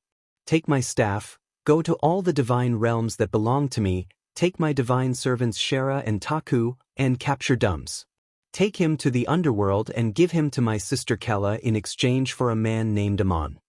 The elf maid reminded, "Goddess, Dums is your husband after all." Murin coldly said 2 words, "Ex-husband." Amon probably never dreamed that he would be so lucky that Murin actually ordered people to capture her escaped ex-husband, and planned to send him to the underworld in exchange for him. And where did Amon go at this time? He entered the invisible ship, and the space turbulence erupted. In the chaos, he was violently hit and pulled by the turbulence, as if he was passing through a torrent of water. He was in a trance, and he did not know how much time and space had passed, and he did not know where he was. Fortunately, there was the protection of the strange space transformed by the bone. Otherwise Amon would have been torn to pieces by the space turbulence. A huge shock came from all directions, and Amon almost fainted. Then the invisible ship stopped, and everything finally calmed down. He actually appeared in a world under a starry sky. The invisible ship was stranded on the edge of the water, and he did not know whether it was a lake or an ocean. In front of him was the shore, and there were shallow weeds growing between the mud. Looking further ahead, there was an endless desert. What is this place? How did he appear here? However, Amon did not have time to think. He immediately jumped off the ship, waved his hand to retrieve the bone, and rushed to the shore of the lake. Because he saw a cat, lying on the shore of the lake, very weak and dying. It was Schrödinger, whom he had not seen for a long time. This is the Saya Desert, the border of the Anunnaki. I know you have the scroll and the bone, and can escape from the underworld. I used all the power I could gather to bring you to this place. Go southwest, take me back to Igut. This was what Schrödinger wrote on the ground with its claws. It was very messy, and it should not have finished writing. Its claws hung limply in the soft mud. The cat was lying unconscious on the wet soil on the shore, its fur stained with mud and had lost its original luster. So it was it that brought Amon here. What an indescribable miracle. Seeing the words on the ground and looking around, Amon suddenly recognized this place. He had seen it in the magic images shown by Unamna. The landslide caused by the flood had cut off a tributary of the Euphrates River. The river had changed its course through the swamp and converged into a huge inland lake in the northern depression of the Saya Desert. He was now standing on the southern bank of the lake. From here, through the desert to the south and then west, one could reach the border of the Cape States of the Empire of Igut. From the valley where the entrance to the underworld was located to the southern bank of the lake, it was thousands of miles away. Amon had escaped from the underworld through the spatial turbulence and appeared directly here. Amon did not know whether it was the space of the underworld or Schrödinger's power, but the cat could not explain anything to Amon now. Amon remembered that Schrödinger always liked to sleep. Was it always gathering power? But this time, it had used up all of its power to bring him here. He picked up Schrödinger gratefully and used the bone as a staff to cast almost all the healing magic he knew. Light flickered by the lake, gathering from all directions and the sky onto the cat in his arms. But Schrödinger was still unconscious. It seemed that he would not wake up for a while. Amon was worried, but there was nothing he could do. He looked at the message left by Schrödinger. The magical cat should be fine. It just needed some rest. Before it passed out, it left a message for Amon to take it back to Igut. Amon's original plan was to go to the Cape States to return Nero's relics after leaving Arcade. This time, he was able to successfully escape from the underworld thanks to Nero, who had left behind the scroll. So, he decided to take this cat to Egypt. He still had the customs clearance document signed by Drick. According to Crazy Ol, this cat was stolen from the temple of Isis. Now the cat wanted Amon to take it back to Igut. Did it want to go back to its hometown? Amon felt strange. Schrödinger could run from the Euphrates Valley to Duk, and now it could cross the desert and come here. If it wanted to go back to Igut, it could. Why did it need him to escort it?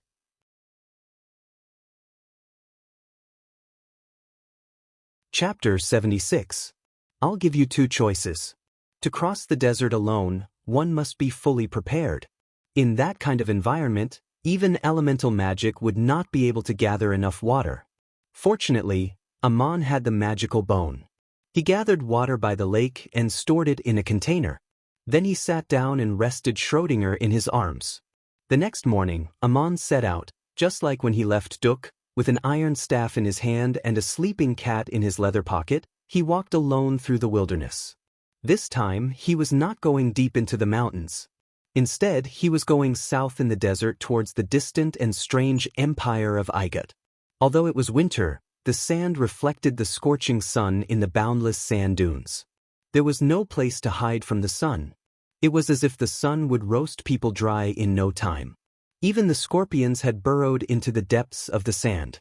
Aman walked unhurriedly without stopping. He wanted to find a place to rest, but he found that there was nowhere to hide from the sun and the heat. Instead of sitting on the hot sand, it was better to keep going. If someone was around, they would notice that the air around Aman was very cool. He had used magic. He did this not to make himself comfortable, but because he was worried about the cat in his leather pocket. Schrödinger was very weak. Aman could not bear to let it suffer in the desert anymore. As he walked, he recalled what had happened to Medanzo, Princess Sisela's plot, Unamna's plan, and everything he had seen in the underworld. Aman felt a trace of relief in his sorrow. His father's soul finally rested in peace, and Mayor Dusty's soul was also freed. Crazy Ol once said that Aman should thank and repay Dusty. Finding Moses and guiding him back to his hometown to rebuild was Aman's gratitude and repayment. Mayor Dusty's soul told Aman that the underworld was not the true home of the dead, but a world created by Hades with a divine spell that could control the dead. Aman followed Unamna through the 7 gates of hell. He had a complicated feeling. Could that be the so-called God's realm? This is very suitable for the identity of the Netherworld King. I wonder what are the different mysteries of the divine realms of other gods? Now that he thought back to the 7 doors, Aman always felt that something was missing. It didn't completely show the world of the soul after death, and it made Aman feel very disgusted. Crazy Ol asked him to find a way to become a god. If one day Aman really became a god, one of the things he had to do was to destroy the underworld and build a real home for the undead. This was only the fantasy of a mere 5th-level magician, but who could stop a youth from realizing his dream? Kella probably didn't expect that Aman would have such a wish after escaping from the underworld. Even if Hades knew about it, it would only be a joke. She wouldn't take this little mortal seriously. Using magic to walk in the desert under the scorching sun was a continuous consumption of magic power. Only Aman had such a habit. After the experience of exhausting his power in the suburbs of Uruk, Aman knew how to control and adjust himself to avoid falling into that situation again. At noon, when the sun was at its strongest, Aman patted his waist. A cloud of mist flew out of nowhere and condensed into an ice crystal cloud above his head. It floated along with him but did not evaporate. It was like an umbrella that reflected the light. If only there was a covered carriage. His carriage was still left in the inn in Arcade. As soon as Aman thought of this, he saw a carriage coming. There was no such thing as a road in the desert as long as one could walk on it. However, this carriage was running too fast. It was running all the way in the middle of the day, and the driver was whipping the horse repeatedly. Was he trying to tire the horse to death? It didn't take long for the carriage to cross the sand dunes ahead. When the driver saw Aman from afar, he was delighted at first, but then he realized that Aman was alone on foot. He shouted in disappointment, "The desert bandits are coming." Hide. Aman grew up in Duk and often heard the stories of desert bandits from merchants who came to the town. The Saya Desert was the junction of the 3 kingdoms of Igut, Hittite, and Babylon. It was also an important trade route between the kingdoms. Caravans carrying large amounts of goods passed through. Naturally, there were also bandits. It was said that the bandits in the desert came and went like the wind and were extremely fierce. If one encountered them, it was very difficult to keep them alive. Some people even called these bandits the Desert Tribe.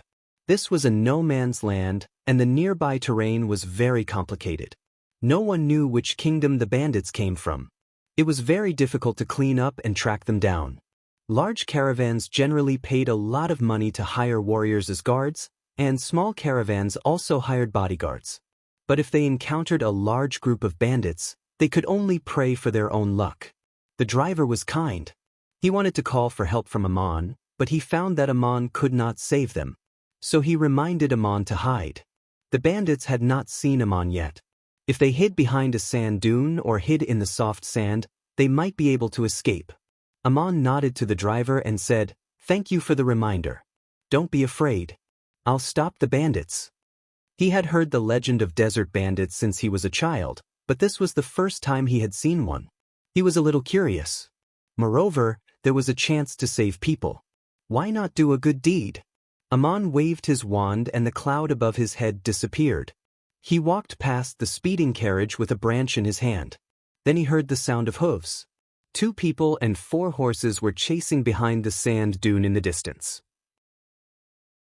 2 bandits in black robes with their heads covered with cloaks were chasing after them on horseback.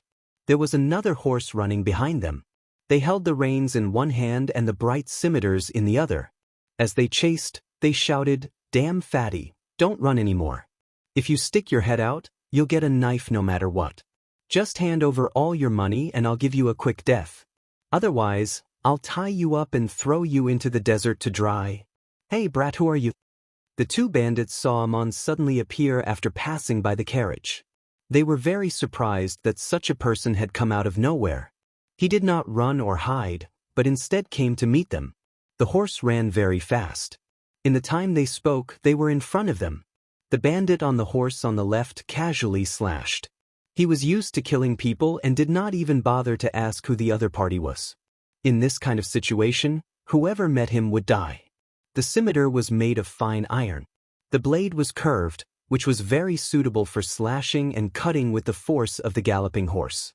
When the scimitar slashed at Amon, there was a faint layer of light on the blade. The range of the light was far beyond the length of the blade. This was a martial arts skill that only a level 5 warrior could have. No wonder the legendary desert people were so fierce. Amon did not die. He heard a crack.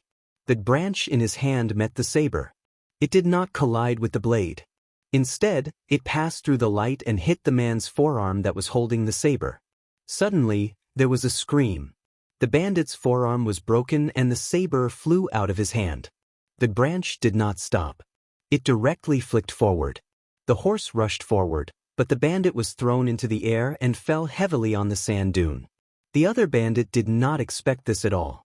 His horse had already run over. He was shocked and hurriedly turned around. He raised his saber and rushed towards Amon. Unfortunately, his horse stepped on the loose quicksand, and as it ran, its front hooves caved in, and it suddenly fell and rolled forward. The bandit was caught off guard and fell heavily under the rolling body of the horse. He did not know how many bones were broken. He groaned and fainted on the spot. Amon dealt with the 2 bandits. His movements were very fast. It took only a moment for the man and the horse to pass each other. He was also a level 5 warrior. Perhaps his martial arts skill on the warhorse was not as good as that of the bandit. He did not use any magic to deal with the first bandit. He only used the earth element magic, quicksand fall, to deal with the second. But the other party underestimated him too much. His first strike was completely careless. He did not expect Amon to be so calm and accurate. Amon had the experience of hunting in the mountains and capturing all the wild beasts that came like a tide. Although the 2 people rushed at him aggressively, they did not make him feel pressured. And the young Amon probably did not fully realize that he had unknowingly gained another temperament. He rarely felt fear and panic. All this may be related to the experience. He had seen the underworld. No matter how fierce the desert bandits were, how could they make Amon panic? The one who was extremely frightened was the level 5 warrior who fell from the sand dune. He raised his left hand and shouted, "Please forgive me, I did not know you were a lone hero. I did not come for you. I did not mean to offend you. If you let me go, I will give you a great reward. My warehouse is full of gold and silver. Hero, my benefactor, you must not let them go. They will come back with a large group of bandits to kill you. These 2 people are the leaders of the desert bandits. They killed everyone else in the caravan. Only the servant drove the carriage and took me here. Fortunately, I met you." A fat man ran from the distance, panting and sweating. When he looked back, the carriage had stopped. The horse that pulled the carriage was twitching and foaming at the mouth. After being whipped by the whip and galloping under the scorching sun, pulling a cart and 2 people, the horse finally died of exhaustion. If Amon had come a little later, they would have been killed. The frightened bandit saw the fat man and his eyes suddenly lit up. He pointed at him and shouted to Amon, "Hero, it's him. He has a lot of money on him. You might as well kill him. Then you will be rich. All the money on him will be yours. If you let me go, I, the night wolf, will give you double the reward. How much money does this fat man have on him? I will give you double the reward." This man was called the night wolf. Aman had actually heard his name before. The merchants who came to Duk mentioned him several times. It was said that this man ran amok in the desert with his 40 bandits. They were a very powerful group of roving bandits. Even the army sent by the city-state failed several times to hunt them down. The fat man was startled when he heard this and did not dare to walk any further. He trembled and shouted, "Benefactor, you have saved my life, I will definitely repay you heavily. As long as I return to Egypt, I can pay you 3 times the amount of money I have on me." Aman was so powerful that he killed 2 bandits in the blink of an eye. And he traveled alone in the desert. Who knew where he came from? Maybe he was also a lone bandit. If he had evil intentions, the fat man would also be unlucky in this deserted desert. Thinking of this, how could he not be afraid? The fat man also made a promise to thank Aman.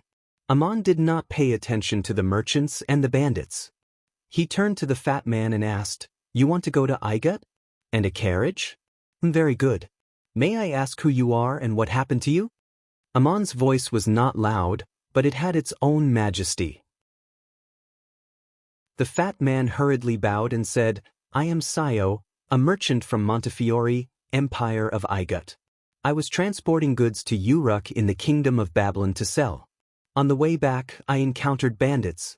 There were only 2 of them, but they killed the bodyguards and all the workers of my caravan. Only my slaves and I escaped here."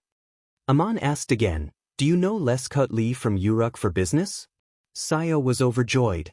He nodded repeatedly and said, "Yes, of course I know him. I sell many of my goods to him and often buy things from his shop. Are you his friend?" "Aman, we can be considered friends. I protected him once." Sayo understood the moment he heard this. Aman was a warrior and used to be Leskut Li's bodyguard. He hurriedly took a few steps forward and said, "That's great. Then we are also friends. If you can protect me and return to Igut safely, I will thank you greatly." The bandits saw that the 2 were actually getting closer and shouted anxiously, "Hero, how can you trust a shameless merchant? They are even more untrustworthy than bandits. If you kill him, you can get a large sum of money right now. If you let me go, I guarantee that you will get another large sum of money. I, Nightwolf, am famous in the desert for keeping my word." However, Aman did not seem to hear Nightwolf's words. He pointed to the 4 horses around him and said to Sayo, "Take these horses. Hitch one to the carriage and lead the other 3 to the back. Let's go together. I happen to be going to Igut, so I can send you to Cape States on the way." After the 2 bandits dismounted, the 4 horses stood where they were, including the horse whose front hooves had caved in. It was not injured at all. The horse that Sayo used to pull the carriage had already collapsed. 1 horse was obviously not enough to carry 3 people on a long journey in the desert. The 2 horses that were not ridden were carrying leather bags on their backs. They were probably drinking water, which was necessary to travel in the desert. Without waiting for Sahathar's order, the coachman ran over and took the reins of the 4 horses and pulled them to the side of the carriage. He took off the leather bags from the backs of the horses and threw them into the carriage. Then, he put another horse on the shaft of the carriage and said respectfully, "My lord, the carriage is ready for you." Nightwolf sat on the sand dune and shouted, "Hero, you can't do this." Aman picked up the 2 scimitars on the ground and handed them to Sayo. "Take these and don't leave them behind." Sayo trembled, but he still carefully took them and asked in a low voice, "You are not going to kill these 2 bandits?" Aman shook his head and said, "I don't want to kill people." Nightwolf's leg was injured when he fell, and he struggled to stand up. He shouted, "Since you don't want to kill us, why did you take the horses and water? We will die of thirst in the desert."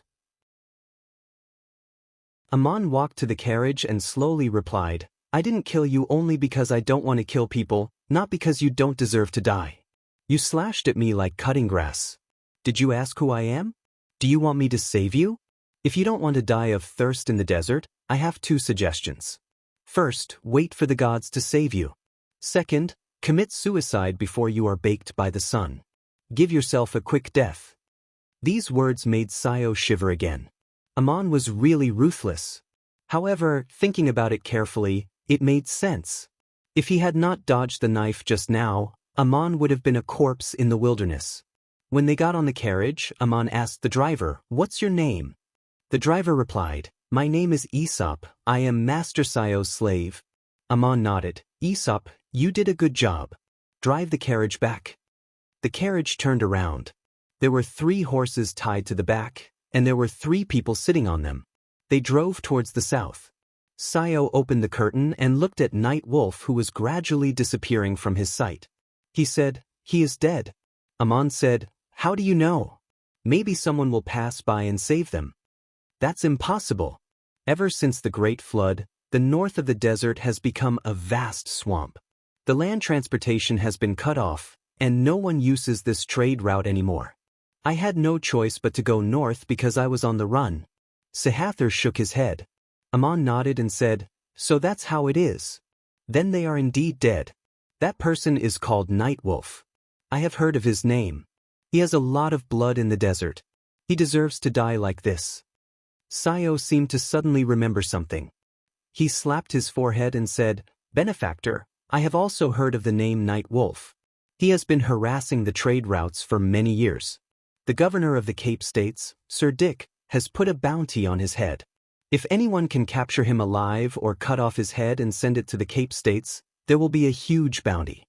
You almost missed this opportunity." Aman did not order the carriage to go back. Instead, he pointed to the 2 machetes on the ground. "I am not interested in this money. If you want it, the machetes are under your feet. Go cut off his head and bring it back to the city. The bounty is yours." Sayo trembled again. "I don't have the guts. If you don't want the bounty, then don't take it. Anyway, as long as we reach the Cape States, I will definitely thank you." The fat merchant looked somewhat regretful. He did not have the guts to cut off the head of a bandit. On the other hand, he did not dare to accept the bounty. Even if Night Wolf was dead, the bandits under him were still alive. If they knew that it was Sayo who killed Night Wolf, would they still be able to use this trade route in the future? The carriage continued to move forward. Sayo asked again, "Benefactor, I still don't know where you are from and what is your name?" Chapter 77. At dusk, they arrived at the place where Sayo's caravan was attacked. The camel was still tied to the carriage. Not far away, there were horses that had run away. More than 10 bodies were lying on the sand dunes, including several armed bodyguards. Night Wolf had killed so many people with just the 2 of them. They were indeed ferocious. Perhaps it was because the size of the caravan was not large, so the Night Wolf did not bring a large group of people. Unfortunately, they had run into Aman's hands. Aman ordered Aesop to stop the carriage and sighed. "What an unfortunate encounter. We can't bring all their bodies back this time. Let's bury them properly first."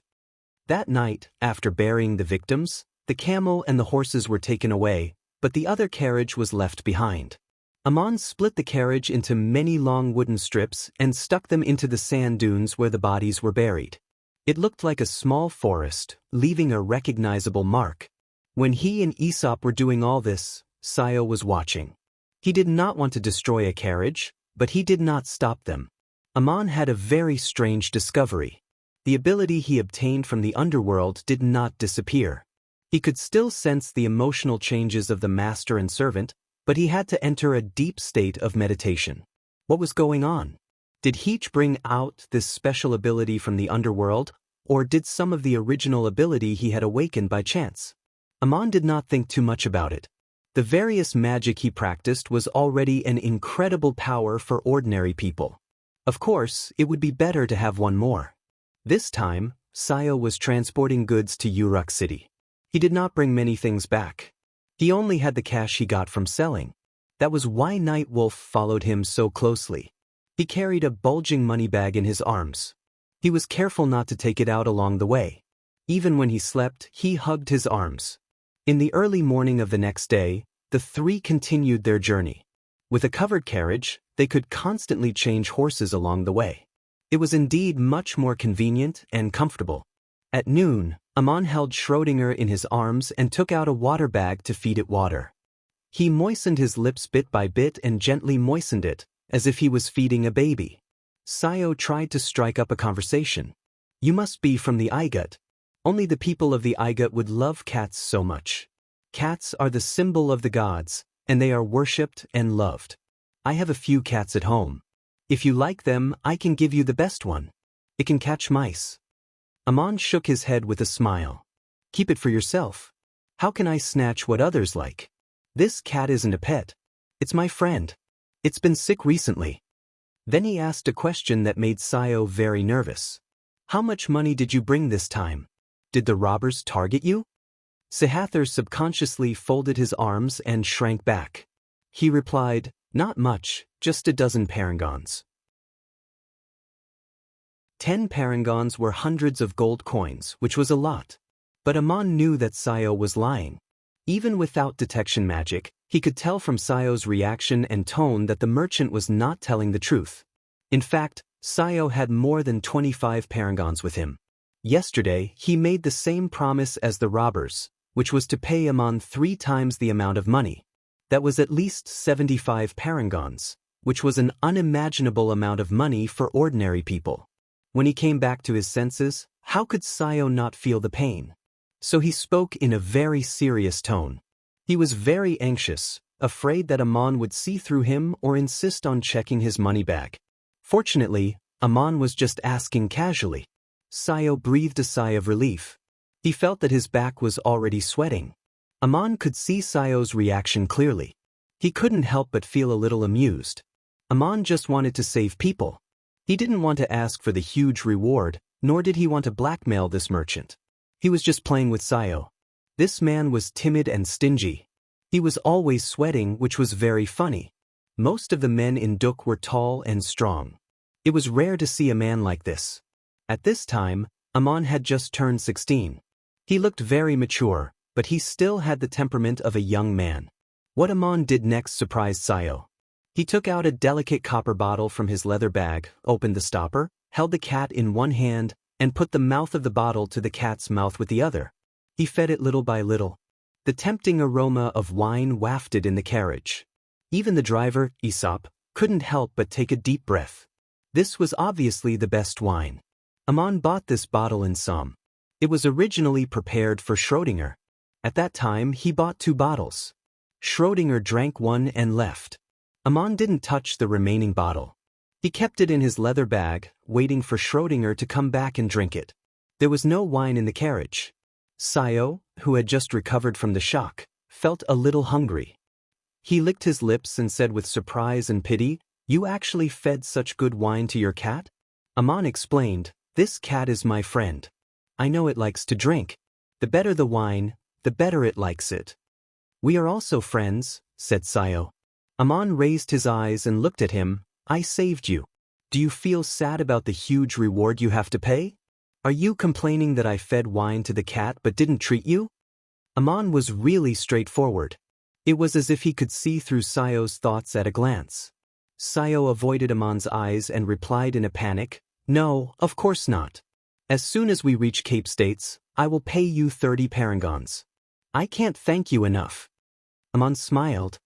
He knew that his words just now were a little mischievous and made Sayo very uneasy. He lowered his head and continued to focus on feeding the cat.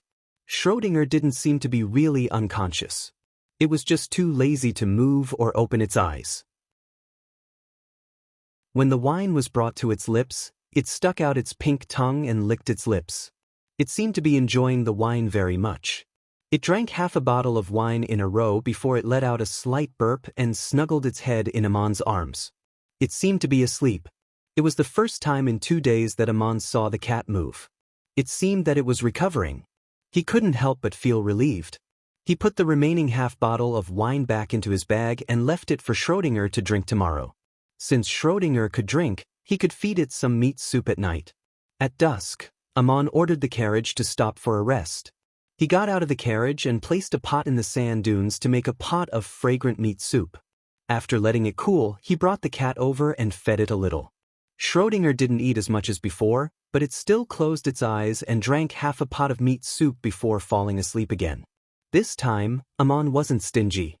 He made a pot full of thick meat soup and invited Sayo and the driver, Aesop, to eat it together. Aesop was a slave and couldn't sit and eat with them. After Aman and Sayo finished eating, he thanked them profusely. The meat soup made by Aman was much more delicious than the dry food brought by the caravan. Sayo ate it with relish and praised it. It might not be as good as the food in the city, but where else could it be better in the desert? It was already dark after the meal. The starry sky above the desert was exceptionally beautiful and bright. Aman found a flat sand dune, sat down quietly and began to meditate. He had experienced so many things these days. Even if he had a trip to the underworld, he hadn't stopped meditating on the basics of magic for a single day. In the early hours of the morning, when the sky was just beginning to brighten, they continued their journey. Sayo looked at Ammonius curiously and asked cautiously, "My benefactor, are you a mage?" Aman asked calmly, "Why do you ask?" Sayo explained, "I saw you meditating under the starry sky for half the night. Only a noble mage would meditate like this, so I took the liberty to ask. If you are a mage, please forgive Sahathar's rudeness." Aman shook his head, "No, I'm not a mage." At this time, Aesop sat on the shaft and explained, "My lord, in my hometown and even further places, there are many people who like to meditate like this. They think about life, existence, and other esoteric questions. They are not mages. Sometimes, I also like to sit under the starry sky, feel everything with my soul, and think about all kinds of stories in the world." His words helped Aman out of the awkward situation. There was no need for further explanation. Needless to say, they met other caravans along the way. After a few days of trekking, the sand dunes gradually disappeared into the Gobi Desert. Shrubs and weeds grew in the Gobi Desert. Finally, they arrived at the border of the Empire of Igut, the Cape States. Aman wanted to take out the customs clearance document, but unexpectedly, entering the Igut was smoother than expected. Sayo had been on this road many times and was very familiar with the tax collectors and soldiers guarding the checkpoint. He paid the fee and entered directly. Aesop was his slave and Aman was his bodyguard. They entered the border without being checked. They didn't even need to prepare the documents. After entering the border, Sayo said to Aman with some embarrassment, "We're already in the territory of Igut, but I have to go to Cape City to have a business. Only there can I pay you." What he meant was that he hoped Aman would continue to escort him until they reached the main city of Cape States. Aman smiled and said, "I'm going to Cape City too. Let's go together. I heard that you're going straight back to Montefiore. I have something to do in Cape City. Let's part there." There was still a long way to go from the border checkpoint to the main city. Along the way, they passed by many villages and towns. The largest town was a port near the sea in the north. It had tens of thousands of residents and looked very prosperous. It was almost like a small city. Sayo explained to Aman that since the land communication with the Hittite kingdom of Saya was cut off by the flood, the trade between the two city-states relied on shipping, so the port town became prosperous. However, the trade of the entire city-state was somewhat affected. More than half of the 3 important trade routes had been lost. It was more convenient for the shipping trade between the Empire of Igut and the Hittite kingdom to depart from the ports of Montefiore at the mouth of the Nile River, so there was no need to make a detour to the Cape States. Cape States was currently a transit point for goods trade between the Kingdom of Babylon and the Hittite kingdom, and the land transportation between the Empire of Igut and the Kingdom of Babylon still passed through Cape States. A few days later, they finally entered Cape City. Aman saw the prosperity of the city with his own eyes. He had been to the capital of Babylon. Of course, he had seen everything there was to see. However, the atmosphere of the people was different from place to place. Most of the land in the Cape States was barren and not rich in agricultural and livestock products, but the trade was quite developed. Therefore, there were countless shops in the city, and one could see specialties, delicacies, and wines from all over the world. There were also entertainers performing in the streets and alleys. It was a dazzling sight. This was a city full of vitality, chaotic but rippling with vitality. It was very lively. Wandering through the streets and alleys, smelling the aroma of various delicacies, looking at the dazzling array of goods, and those who were enjoying fine wine and food, watching the performances of entertainers, or haggling over prices, there was a sense of vitality rushing towards them. If there was a person who was tired of the world and wanted to commit suicide, he should bring him to such a place to walk around and experience it. It was very likely to dispel the idea of suicide. Aman, who had just escaped from the gloomy mansion of the underworld not long ago, felt very good coming to this place. He had a tough temperament, but for a teenager, the things he had experienced were a little too heavy. He needed to relax in such a place. It was the age where he should be lively and cheerful. Sayo gave face to his savior. Not only did he arrange an inn for Aman, but he also let Aesop drive a carriage and take Aman around the city for 2 days, visiting all kinds of lively places. Although Aesop was a slave, he was very knowledgeable and had a stomach full of stories to tell. It was very interesting to have him as a guide. On the 3rd day, Sayo invited Aman to the shop he opened in the Cape States. He asked the shopkeeper, Humbert, to count 30 parangons in front of him and put them on the counter. "My savior, this is your reward. Please don't be shy, you must accept it." Sayo's expression and tone were as sincere as possible, but Aman could feel that his body was a little tense, as if he was grabbing something and trying to pull it back. He felt as if his heart was being clenched. Anyone who took out such a large amount of wealth would feel heartache. Aman didn't want to make things difficult for him. Why should he create a grudge after saving a person? He waved his hand and said in a calm and firm tone, "Sayo, you should be glad that you are still alive, so you can continue to enjoy these things.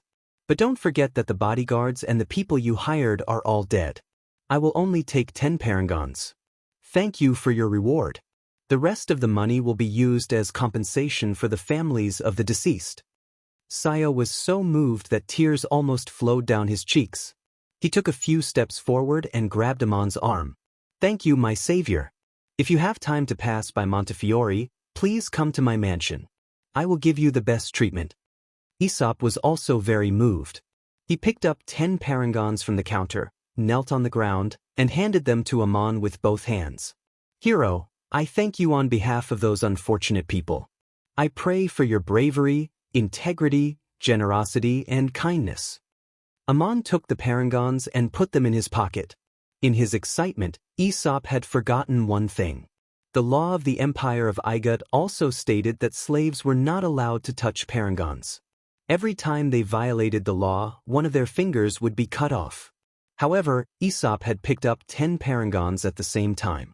Without anyone noticing, the shopkeeper, Humbert, suddenly shouted, "Master Sayo, Aesop has touched 10 parangons. This is a serious violation of the imperial law.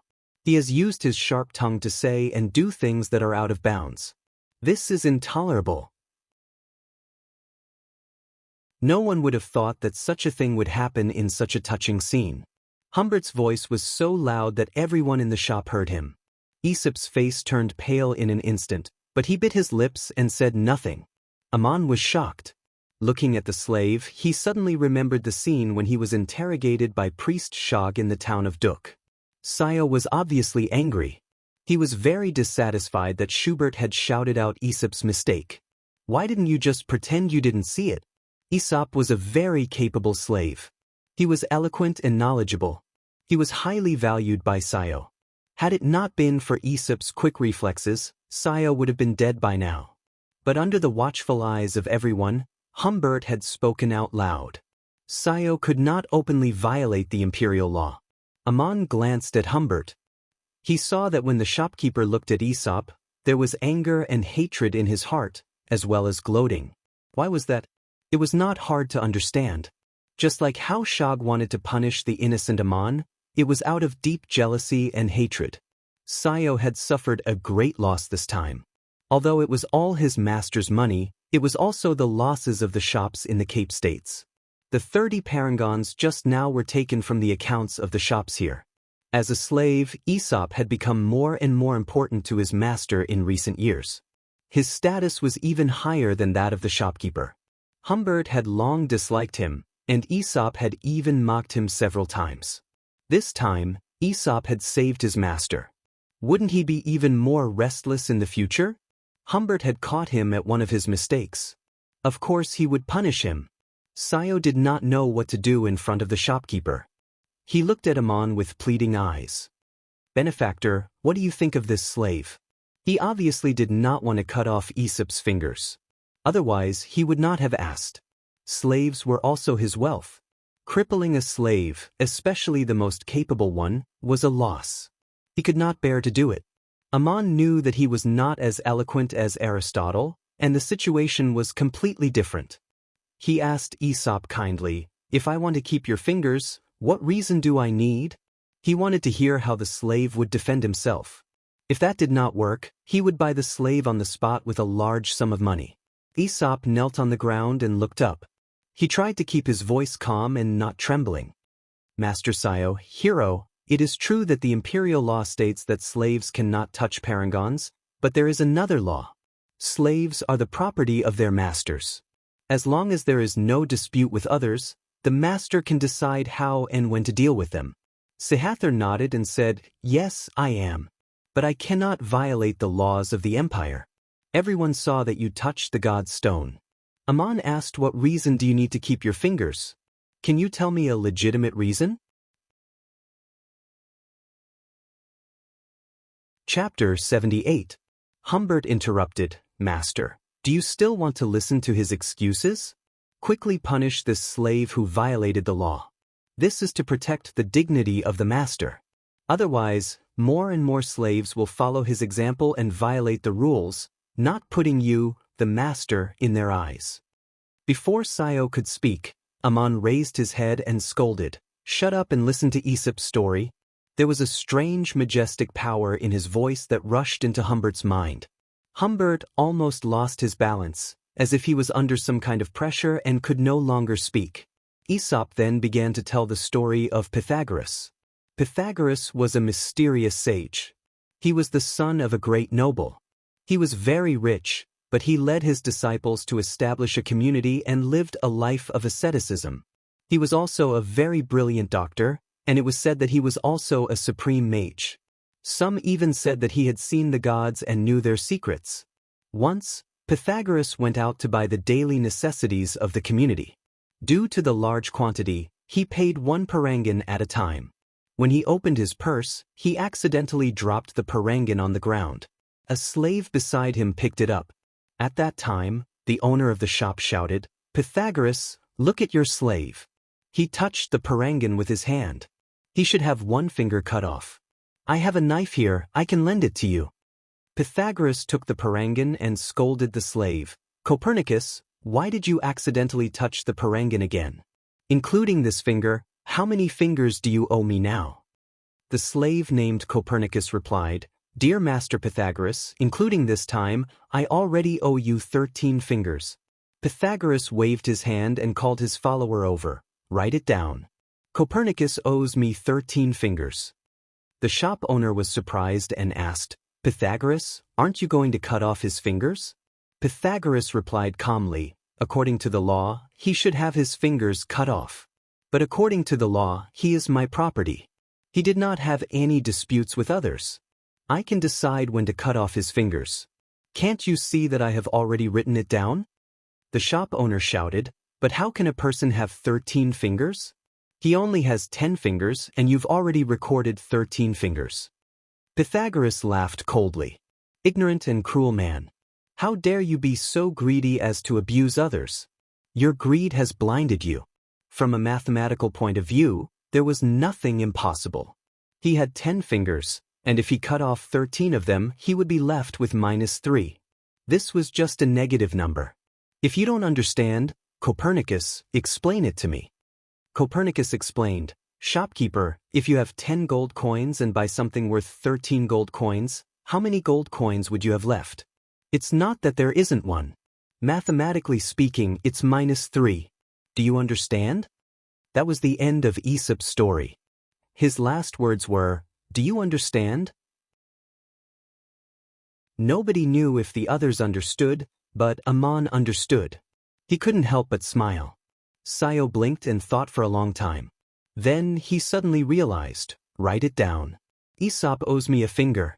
I can decide when to cut it off." According to the 2 laws, this was just a simple evasion technique for masters to let their slaves go. However, the first person to come up with this idea was a genius. The person who followed suit was Sayo. Aesop bowed. Thank you for your kindness, master. Aesop is your property. The finger on Aesop is also master's. The shop owner's face darkened. He wanted to refute but couldn't find the words to say. Amon had already received his payment. Sayo was ready to return to Montefiore after dealing with the aftermath. The two parted ways here. When they left, Amon saw Aesop setting up a carriage outside. He went over to greet him alone and thanked him for accompanying him around the city for the past 2 days. Finally, he asked, Aesop, the story you just told me was about your early years. Have you really seen the faraway sage Pythagoras? Aesop nodded respectfully. Yes, I have. I was still very young at that time. I wasn't Master Sayo's slave. Amon asked, you said that Pythagoras had seen the gods and even knew the secrets of the gods. Is this also true? Aesop quickly explained, how would I know? It's just a legend. The sage is very mysterious. There are many followers around him. Some people even say that he is the son of the gods. But legends are just legends. Amon nodded and asked with great interest, so this person, where is he now? Aesop pointed to the north. From here to the seaside, then cross the ocean to the north.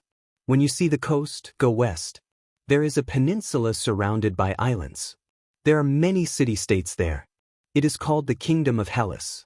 The last time I heard of Pythagoras, he led his disciples to build a secluded manor on the outskirts of the city of Croton. It is called the Pythagorean Manor. Amon made a mental note of this place. If he had the opportunity to travel far in the future, he could go there and try to ask Pythagoras for advice.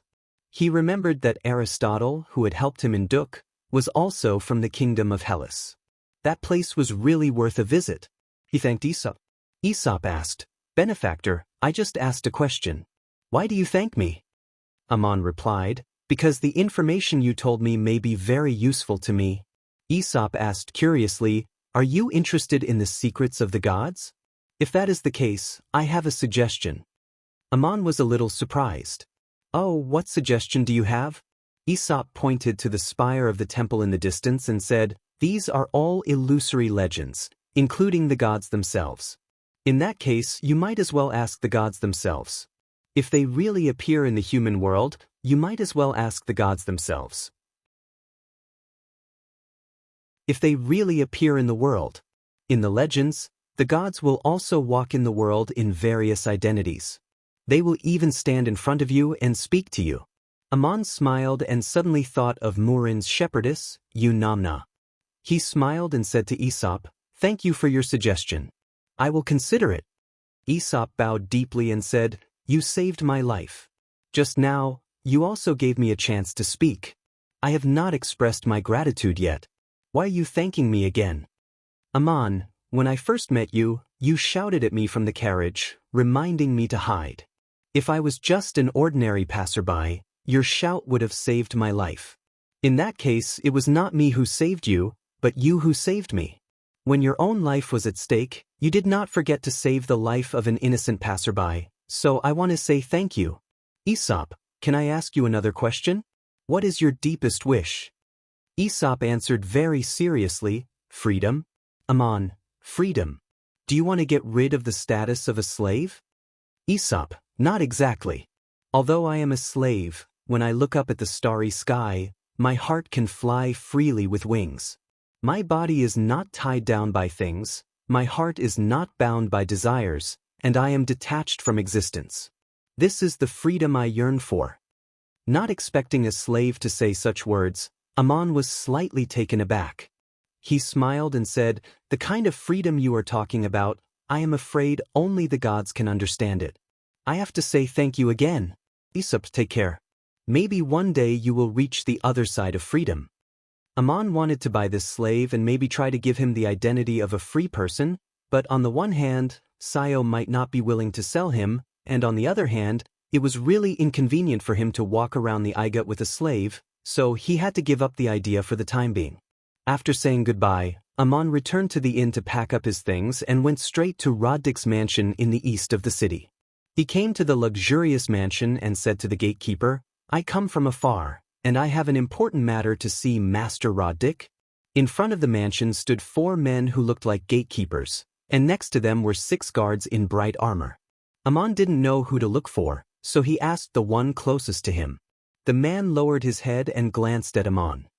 If there is something, you can go to the various offices of the city to apply for it. Unrelated people should not stay here at will. If you come to see Master Castellan for a small matter, is there anything else you can do? This was the truth. If there was something to do, they should find a place to do it. If they all came to see Roddick directly, even if this Master Castellan was not annoyed to death, he would probably be busy to death. Aman explained very politely, "My matter is both official and private. I am afraid that the various offices of the city cannot handle it. I must see Master Castellan Dick himself. It is very important, please inform him." The other 3 gatekeepers also came over and said, "Foreigner, do you know the rules? Do you think Master Castellan is someone you can see just because you say so? Master Dick is not at home, and even if he is at home, he must inform the gatekeeper to let you wait. If you really have a very important matter, we dare not delay it. Please make it clear and show us the proof." Another person reminded in a low voice, "We can let you wait outside the door. When Master returns, we will let the second housekeeper inform you. If Master is willing, he will let you in. But if a small matter disturbs Master's rest, Master will be angry and we will all be reprimanded. We should at least reward you for your hard work, right?" Aman did not have the experience of asking to see a big shot like Roddick. Of course, it was not something he could see whenever he wanted to.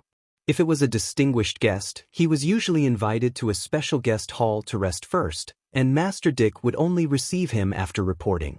If ordinary strangers came to visit, if they really had something to do, they would have to wait outside the door and let the gatekeeper inform them. If they disturbed Master Dick's rest for no reason, the gatekeeper would also be reprimanded, so the man hinted to Aman that they would only bend the rules if he gave them a bribe. He did not know if Aman understood, but when the man was about to reach out his hand after saying this, he found that Aman had already turned around and left. He could not help but scold from behind, "Where did this wild boy come from? Making trouble in front of the Castellan's door? Is he looking for fun?" It was not that Aman was reluctant to bribe the gatekeeper, but the encounter in front of the mansion made him change his mind. The mansion was deep, and once he walked in, the consequences would be unpredictable. He was not sure if Roddick was trustworthy, and Nero's relics were quite precious. If the Castellan had any other intentions, wouldn't it be troublesome if he detained him and the relics on the spot? It was not like he had not suffered such losses before. Aman could deal with several accidents, but in Roddick's mansion, he would not be able to escape with his ability. Aman turned around and went to the temple of Horus located in the center of the city. He had already found out that Roddick, as the chief priest of Cape States, would host a sacrificial ceremony to the gods every month. The citizens of the city could visit and worship outside the temple hall, and today was just in time. He originally wanted to wait outside the mansion for Roddick to return home, but now he planned to go directly to the temple square and take out Nero's staff in public. When Aman arrived at the square, the sacrificial ceremony was already over. Several priests stood on the steps, and the crowd was like a tide coming out of the spacious and tall stone pillars in front of the temple gate. Roddick boarded the carriage with his entourage. There were guards in front of him, and the crowd automatically retreated to make way for the Castellan. He had already planned to return to his mansion. At this moment, a voice shouted, "Lord Roddick, I have come to return the staff and relics of the Supreme Mage Nero in accordance with the last words of the former chief priest of Cape States, Lord Nero." The voice was so loud that even the priests standing on the high steps heard it. Everyone was surprised and looked curiously in the direction of the voice. Someone whispered to the onlookers around him, "Who is Nero?" Another person explained, "Nero was the chief priest of the city more than 30 years ago, a supreme mage. It is said that he had died for the country." What's going on? After so many years, someone actually returned the staff of Lord Nero. In front of the guards of Lord Roddick, the crowd parted, but there was a young man standing still, holding a staff in his hand. He was the one who had just shouted. Someone stopped the convoy and raised his staff. The guards drew their weapons and were on guard. If it weren't for Amon's words just now, the guards would have taken him down by now. Roddick's carriage stopped. He lifted the curtain and walked down, followed by two people, both of whom Amon had seen before, the clerk Faol Judah and his aide Aristotle. As soon as Amon saw Roddick coming out, he knelt on one knee and raised his staff high above his head, making a gesture of offering. The guards breathed a sigh of relief. The crowd parted to form a circular open space, surrounding Roddick's convoy and Amon in the middle. Several priests of the shrine also hurriedly trotted over. Aristotle felt that Amon looked familiar at first glance, but he couldn't remember where he had seen him before. It wasn't that the young sage had a bad memory. In the past 2 years, Amon's appearance had changed too much. His facial features still vaguely resembled those of when he was young, but he had completely grown into an adult. Roddick was about to go over and ask in detail when Faol Judah pulled him back and said, "My lord, be careful. Let's figure out the situation first. What if it's an assassin?" Aristotle pulled at the hem of his robe, separated the guards, and walked to Amon. He asked in a pleasant tone, "Young man, why are you standing in front of the governor's caravan with your staff raised high?" Amon replied loudly, "As I said just now, according to the last words of the former chief priest of the city, the supreme mage Nero, I am here to return his staff and relics. It is said that this staff contains the message left by Lord Nero. Please examine it, Lord Roddick." Aristotle reached out to take the staff and asked again, "What is your name? How did you get the relics of Lord Nero?" Amon replied, "I am a hunter deep in the mountains. My name is Amon. When I was chasing prey, I found the words written in the cave. It was left by the former chief priest of the Cape States, the supreme mage Nero. He hoped that someone could find his relics and return them to the Cape States, return the staff to the shrine, return the relics to the family, and promise a reward. I came all the way through the mountains and the desert to fulfill the last wish of the deceased." "Amon? Your name is Amon?" Aristotle was slightly startled. He seemed to remember something, but he did not say anything. He turned around and walked back with the staff. Several priests of the shrine had already run down the long stairs and came to Roddick's side. One of the older priests looked at the staff in Aristotle's hand and said with a trembling voice, This is really the staff of the chief priest of the Cape States. Lord Nero took it with him 30 years ago and never returned. I didn't expect to see it again." The handle of the staff was made of yellowish-brown wood. The texture was very strong and durable. There was no sign of decay at all. The top of the staff was inlaid with a tuberculous. No one knew how it was made, but the tuberculous seemed to have grown naturally in the grain of the wood. Only a few sharp edges could be seen. The onlookers could see it clearly. Anyone who had seen it before could recognize at a glance that it was indeed the staff used by Nero.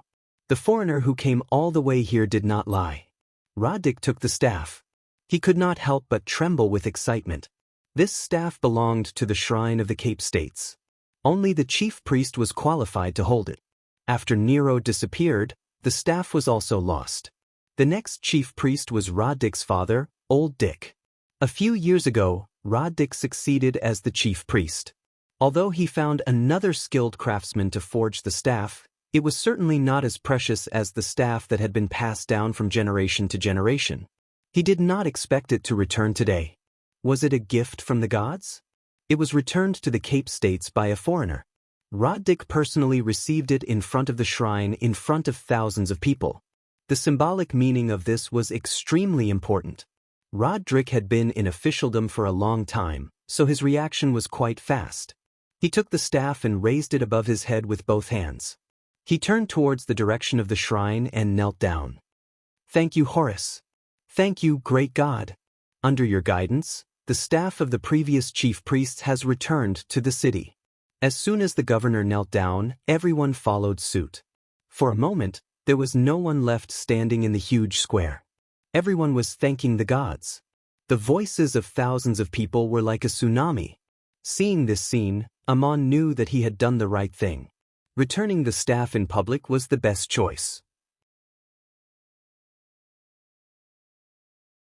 Chapter 79. Roddick had the skill of a wise politician. He was able to steer an unexpected event in the most advantageous direction. There was no script for this scene in advance, but if it was designed by a dramatist, the best effect could not be more than this. When he received the staff and heard the cheers of the crowd, the prestige of the gods also increased the prestige of the lord of the city. Ammon, who was kneeling at the back of the guards, was supposed to be the most important person, but now he seemed to have become a minor character. After thanking the god, Roddick stood up and led the crowd to Ammon. He lifted Ammon up with one hand and asked, "Hero, where did you find the last words and relics of Lord Nero? Can you tell me in detail?" Ammon answered, "Deep in the mountains on the west bank of the Euphrates River. Only wild beasts roam there. I was chasing a wild beast when I lost my footing and fell off a cliff. That's how I saw it. There are some words in a cave under the cliff, along with a staff and a ring." As he spoke, he took out the ring and handed it back to Roddick. Roderick's hand sank slightly. This ring was not light at all. Clearly, it was a spatial artifact that could store items. Roddick was a 6th-level warrior and had learned elementary magic.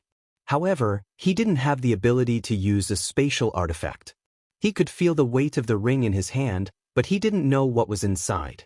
Fayal Judah asked, "Ammon, you're a hunter. How can you read?" Ammon didn't have a good impression of this clerk. He answered calmly, "I'm a hunter, but my grandfather wasn't. He was a clerk who was punished." Fayal Judah frowned and asked again, "The mountains on the west bank of the Euphrates River should be in the territory of the Hittite kingdom. You're a Hittite. Even if you can read, how can you read in Igut?" Ammon explained naturally, Master Nero's last words were written in 2 languages. Of course, he couldn't tell the whole truth. It was actually the story of Medanzo's great-grandfather's last words that Crazy Ol saw in the mountains.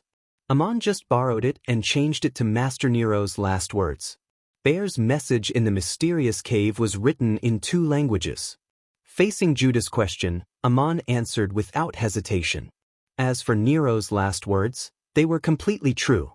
Ammon didn't make up anything else. The taraculus inlaid on the wand contained the message left by Nero. As long as Roderick asked someone to verify it, it would be clear that it couldn't be faked. However, he couldn't say that he had read the message, because that would expose his identity as a sorcerer. There were different languages in different countries on the continent, but their languages were similar. Ammon didn't hide his identity as a foreigner, because his accent still had traces of it. Roddick realized that it wasn't the right place to ask too many questions, and it wasn't the right time to talk in front of the crowd. He took Ammon's arm and said, "You've come from afar. Let's not talk in the square. Let's talk in the temple." Lord Dick didn't go home in the afternoon. He changed his mind and went back to the temple of Horus. The crowd followed him up the long stone steps. The crowd was still cheering. Fayal Judah walked behind them. He felt that Ammon's accent was very familiar. It left a deep impression in his memory. He looked at Ammon's back. Although he was standing beside Lord Roddick and surrounded by the nobles, the boy's steps were steady and his back was straight. He didn't look nervous at all. Fayal Judah suddenly remembered something. 2 years ago, in the remote and desolate town of Duk, one of Fayal Judah's proudest deeds was that he took the god's tearaway as soon as possible, which made Lord Roddick's plan to elect the adoratress a success. It didn't matter who the miner was. The Parangan of Duk must have been found by a miner. It was just his luck. But Fayal always remembered that when he walked into the low house, the boy with the sledgehammer didn't kneel at first. He stood straight in front of the anvil, just like that. But at that time, he hadn't grown up yet.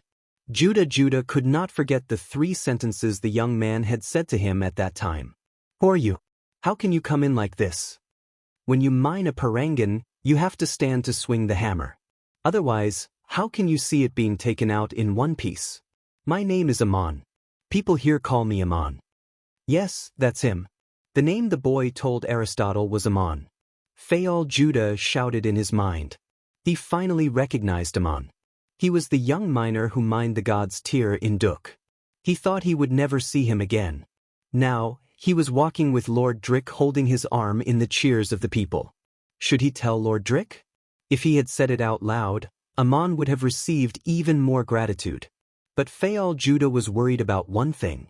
Lord Drick had given him 30 gold coins as a token of appreciation for the miner, but he had only given Amon 30 silver coins. This was a trivial matter.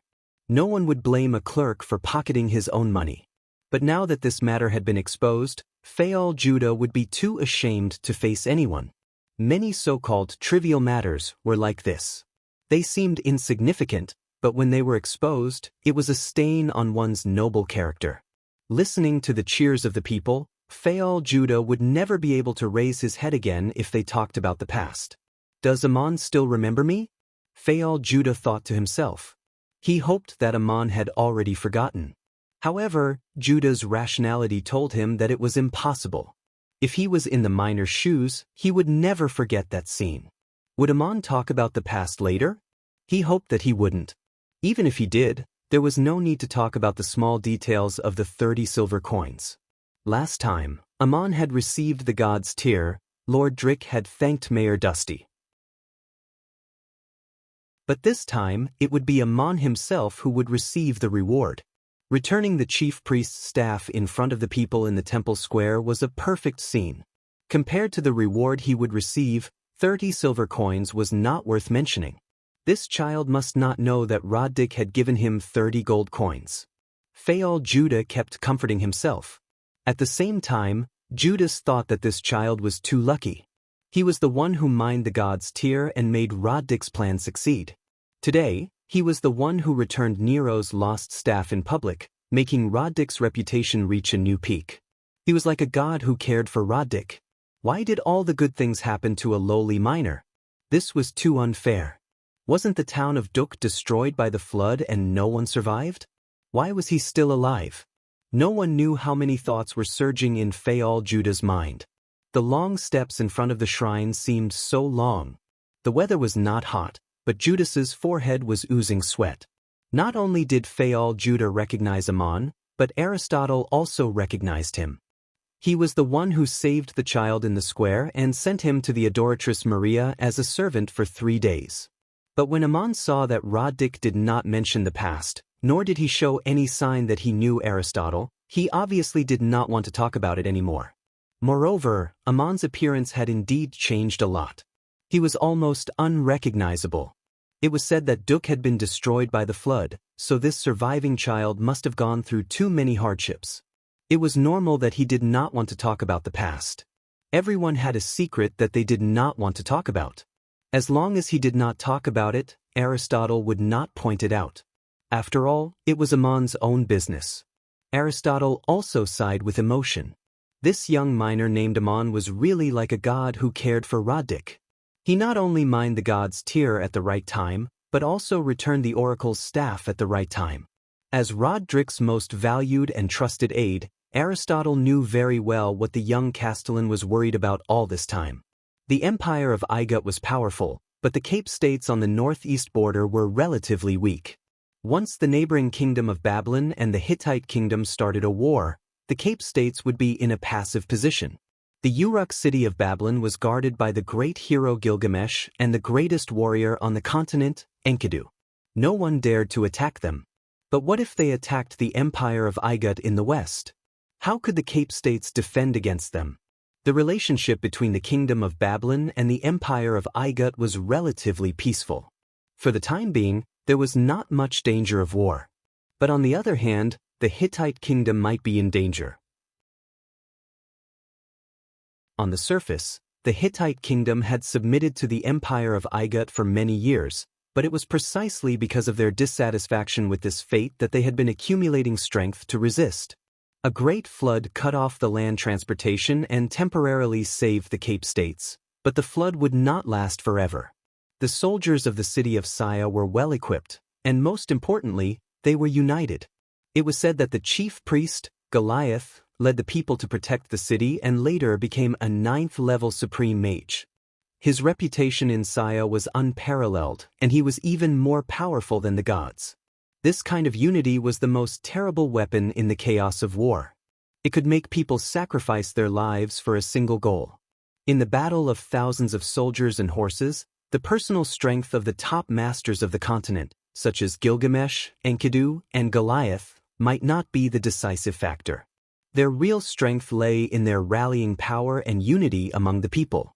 In contrast, although Roddick was also a talented governor, he could not reach that level.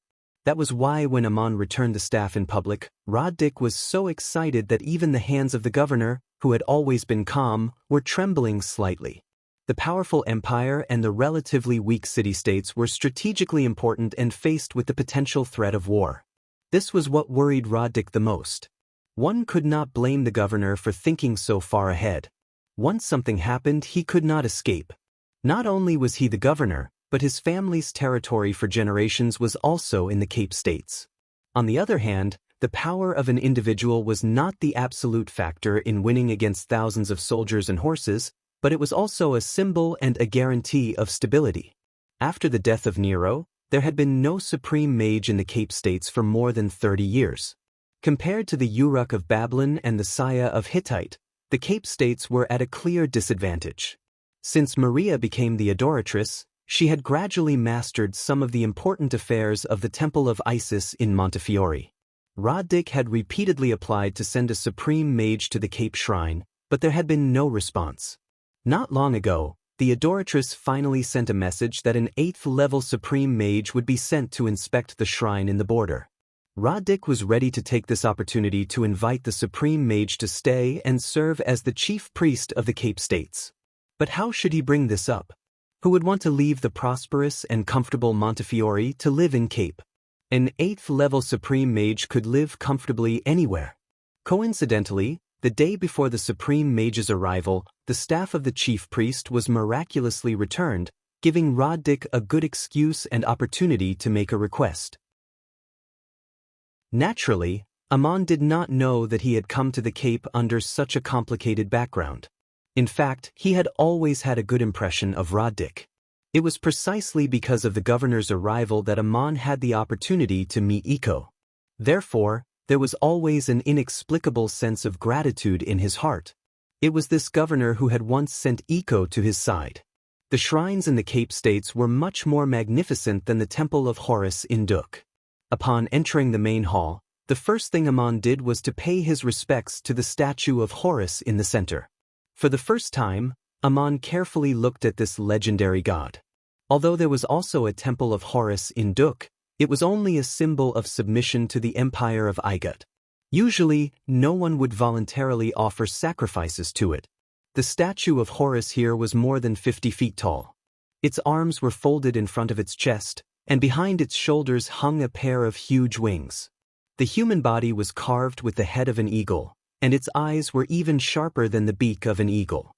According to legend, the incarnation of Horus was a divine eagle that roamed the heavens, so the craftsman created such a statue. The huge statue exuded an indescribable sense of oppression. Everyone involuntarily bowed as soon as they entered the shrine. After paying his respects to the god, Amon was invited to sit down in a side hall. Sitting among a group of noble lords, Amon did not seem too flattered. He had talked face to face with the princess of the kingdom, and he had even walked on the grassland with a goddess in his arms. This kind of scene was nothing to him. Roddick was a little surprised. He smiled and said, "Our righteous Amon, you have an unusual temperament. You are firm and calm. Even when sitting beside the noble lords, you do not panic at all. This is very rare for a young man." Amon bowed and explained, "I have been hunting ferocious beasts in the dangerous mountains. I have experienced countless life and death situations. I rarely feel panic now." Roddick said, "Oh, I see. It is fate that has shaped you. You discovered Master Nero's last words while hunting. Can you tell me the details?" Amon then changed the time and characters of Crazy Old's story and retold Nero's last words and the course of events. Finally, he explained, "I read the words on the cave. Master Nero hoped that someone could find his relics and return them to Cape States. The staff should be returned to the shrine, and the ring should be returned to his family according to his will." He did not repeat the words of the Taraculus, but he did not hide what he had obtained either. He told Roddick about the 3 scrolls. After all, Roddick only needed to check the message and he would know. Roddick was very interested and asked, "May I ask if you have brought the 3 scrolls? I don't mean anything else." It is a reward from Master Nero, so it is yours. I am just curious. Amon could not take out the 3 scrolls, and he did not want to take them out, not to mention that 2 of them had already been used up. He replied regretfully, I only found out about Lord Nero's last words when I fell off the cliff. The mountain road was very dangerous. When I got out of the difficult situation, I accidentally cut my bag by the thorns and lost the 3 scrolls. Fortunately, I still have the staff and the ring. Roddick sighed and said, What a blessing in misfortune. Don't be sad, I will thank you greatly. Please wait a moment, we are going to check the message left in the staff. It was not difficult to check the message left in the staff, as long as one had mastered advanced message magic. They did not do it in front of Amon. Nero's message was very important, and it might involve some secrets. It was not suitable for a foreigner to know. In a small meditation room in the shrine, Roddick handed the staff to the oldest priest. There were not only the governors of the city, the 3 high priests of the shrine, but also the heirs of the Ramos family. Nero was just a name. As a full-time priest who dedicated himself to the gods, he used the name registered in the shrine's directory. People no longer called him by his family name. Nero was born in the Ramos family, a great noble family in the Cape States. Nero himself had no children, but there were 9 adult nephews in the family. They should also be present. Roddick was very thoughtful and sent horses to pick up all the people who could be picked up. When the priest raised the staff, Nero's voice from more than 30 years ago echoed in the meditation room again. Whoever is lucky enough to come here and pick up my staff, please listen to my last words. I am Nero, the chief priest of the Cape States of the Empire of Igut, a 7th-level supreme mage. When you return the staff to the Shrine of Cape, please find Lord Drick and ask him to invite a supreme mage who is proficient in advanced spatial magic to take out the will from the ring and read it in public. Lord Drick is trustworthy. After listening to the last words, everyone's expression changed. Nero's last words involved some secrets, including his doubts and hesitations about the gods when he was facing death. These were not suitable to be made public. The Igut government had already made a conclusion about Bear's past 30 years ago, and the details were not allowed to be spread to the outside world. Although Nero claimed in his last words that he did not betray the gods, it was detrimental to his reputation after his death and the impact on the hearts of the people of the city.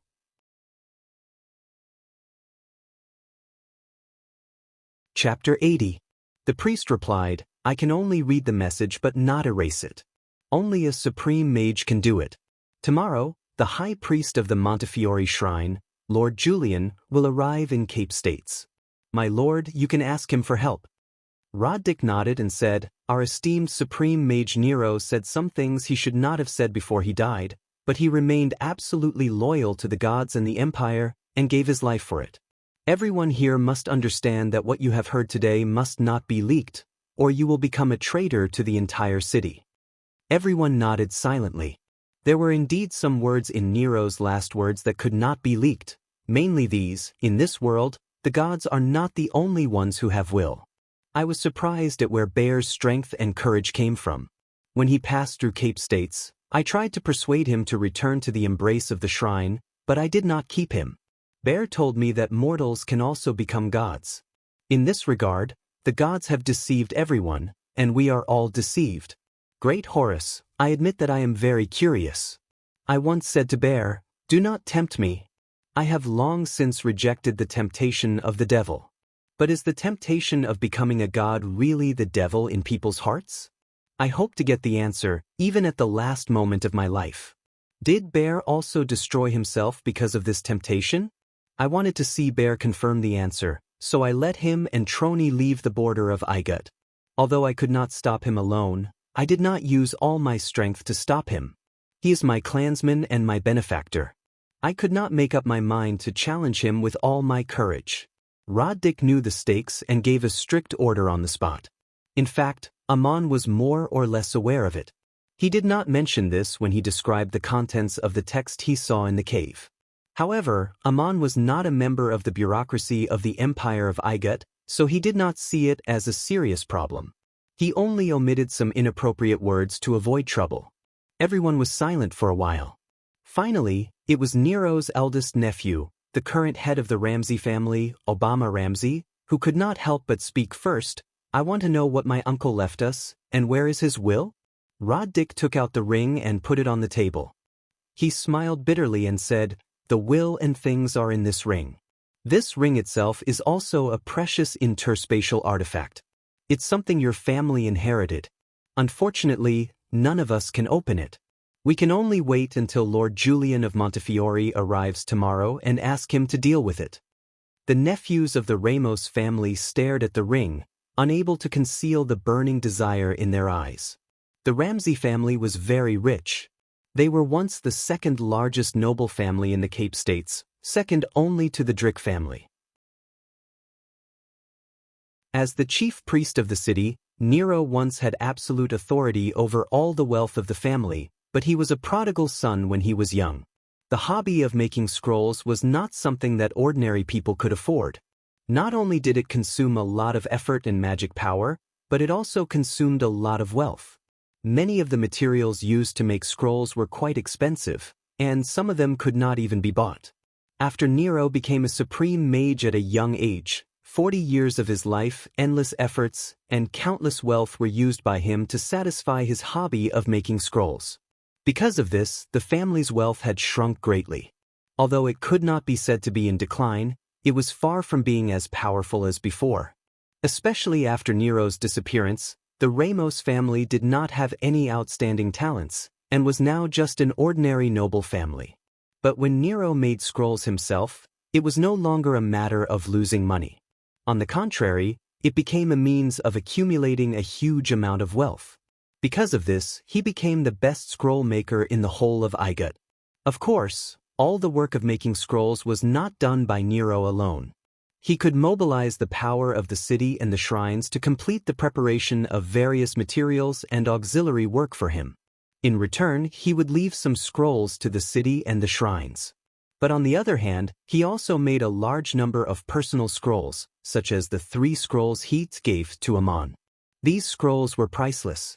Almost all the mages on the continent, as long as they had enough money, would be willing to buy them at a high price. The only fear was that Nero would not be willing to sell them. Only when those who were particularly close to him came to him for help would Nero transfer some scrolls or promise to make them for him. Even the Academy of Igut, after receiving the scrolls from Nero, spent a lot of money to order a batch of scrolls from him. When Nero chased after Bear, he set out in secret. The situation was very urgent. He left behind everything that belonged to the shrines except for the staff. He also left behind a number of personal belongings. But later, when the shrines and the descendants of his family checked his belongings, they thought that the number of personal belongings of Nero was obviously not right. Some of his personal belongings should have been taken away. Of course, those things should be very valuable. Now that they saw the space ring that was lost and found, the descendants were eager to know how much wealth was contained in it. Hearing Roddick's words, they were more or less disappointed, but they had no choice but to wait. Obama hesitated for a moment and asked again, "This ring belongs to my family. Can I temporarily take care of it on behalf of my family?" Before Roddick could say anything, Fayal Judah scolded, "The ring will be returned to you sooner or later."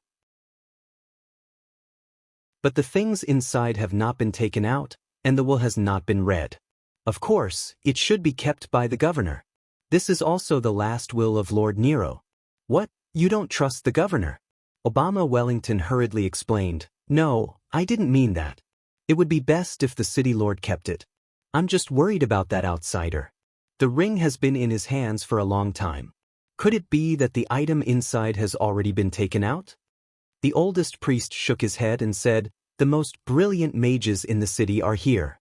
None of us can open this ring. Can a hunter in the mountains open it?" Roddick faintly added, "Just this ring and this staff are already unimaginably valuable. If they really wanted to take something for themselves, would they return it to you?" Obama muttered, "Maybe it's because he can't open the ring and wants a huge reward from my uncle. That's why he returned it. Aren't there 3 scrolls? Why haven't we seen them? My uncle's last will was very clear. One of the scrolls is more valuable than the ring and the staff combined. What else does he want?" Roddick explained, "He hasn't asked for anything yet. Why are you worried about what he wants? Everything will be done according to the will. I will definitely handle it fairly. I've asked him about the scrolls. He lost them when he escaped from danger in the mountains. A hunter in the mountains may not know the value of those scrolls." Nero's youngest nephew, Hilary, suddenly screamed, "What? He lost the most precious scroll left by my grandfather?" Roddick finally showed an impatient expression. "That's his scroll, the reward promised by Lord Nero. Losing it is his own loss, not yours." The last words that Amon saw did not mention how precious those scrolls were. "We only read the message in the staff." This was supposed to be an explanation, but it turned into a reminder. Hilary suddenly thought of something and said excitedly, "Yes, the message. The lord of the city ordered us not to leak Uncle's message, but who knows what that man called Amon saw in the cave." Roddick waved his hand. "I've asked him in detail. There was nothing to worry about in the message he saw. It was just some instructions from Lord Nero before he died." Hilary seemed to have found something. She leaned forward and said, "How can we believe this? Even if he saw it, he wouldn't tell the Lord. Those words can't be spread by a foreigner. I think we should put him under house arrest and interrogate him before we decide what to do with him." Roddick's face darkened. Aristotle was the first to scold him. What a stupid and rude idea. That foreign boy named Amon traveled thousands of miles to return Lord Nero's precious relics. It is enough to show his noble and selfless character. It is also a symbol of God's care for the Lord and the Cape States.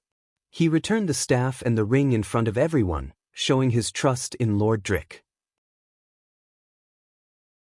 Didn't you see the scene of the people cheering? If we don't treat him with respect, it will seriously hurt the prestige of the late Lord Nero, your Ramos family, Lord Drick, the entire Cape States, and the gods. Hilary didn't say anything. Roddick nodded and said slowly, "I won't allow anyone to do anything that will damage the prestige of the Cape States. Before Lord Nero's will and relics are dealt with, that foreigner is staying in my house. We should show our gratitude and not treat him rudely. Otherwise, who would be willing to trust me, the lord of the city?" When Roddick returned to the side hall where Amon was staying, he smiled and said, "Amon, we need the help of a supreme mage to retrieve Lord Nero's will and relics. It will take a few days, and you must be present as a witness. Where do you live? I'll send someone to fetch your luggage. You can stay in my house for the next few days." "Amon, I'm staying in an inn. I don't have much luggage, just a few old clothes and a sick cat." "Roddick, please rest assured, your cat will also receive the best care. If you need anything, just ask the servants in the house." The invitation of the lord of the city was also in order. Amon couldn't refuse. At the same time, he was also very curious about Nero's relics, so he followed Roddick to the lord's house. This time, it was completely different from the time when he went alone at noon. Roddick invited him to ride in the same carriage. When the gatekeepers saw Amon coming down from the carriage of the lord of the city, they were so surprised that they couldn't believe their eyes. P.S. At almost 5 o'clock this afternoon, there was a sudden power outage at home. I looked at the computer and sighed. Fortunately, there was still half of the manuscript in the USB drive. I rushed to the office to rewrite it, and barely managed to update it today. Therefore, the number of words in this chapter is a little short. Please forgive me.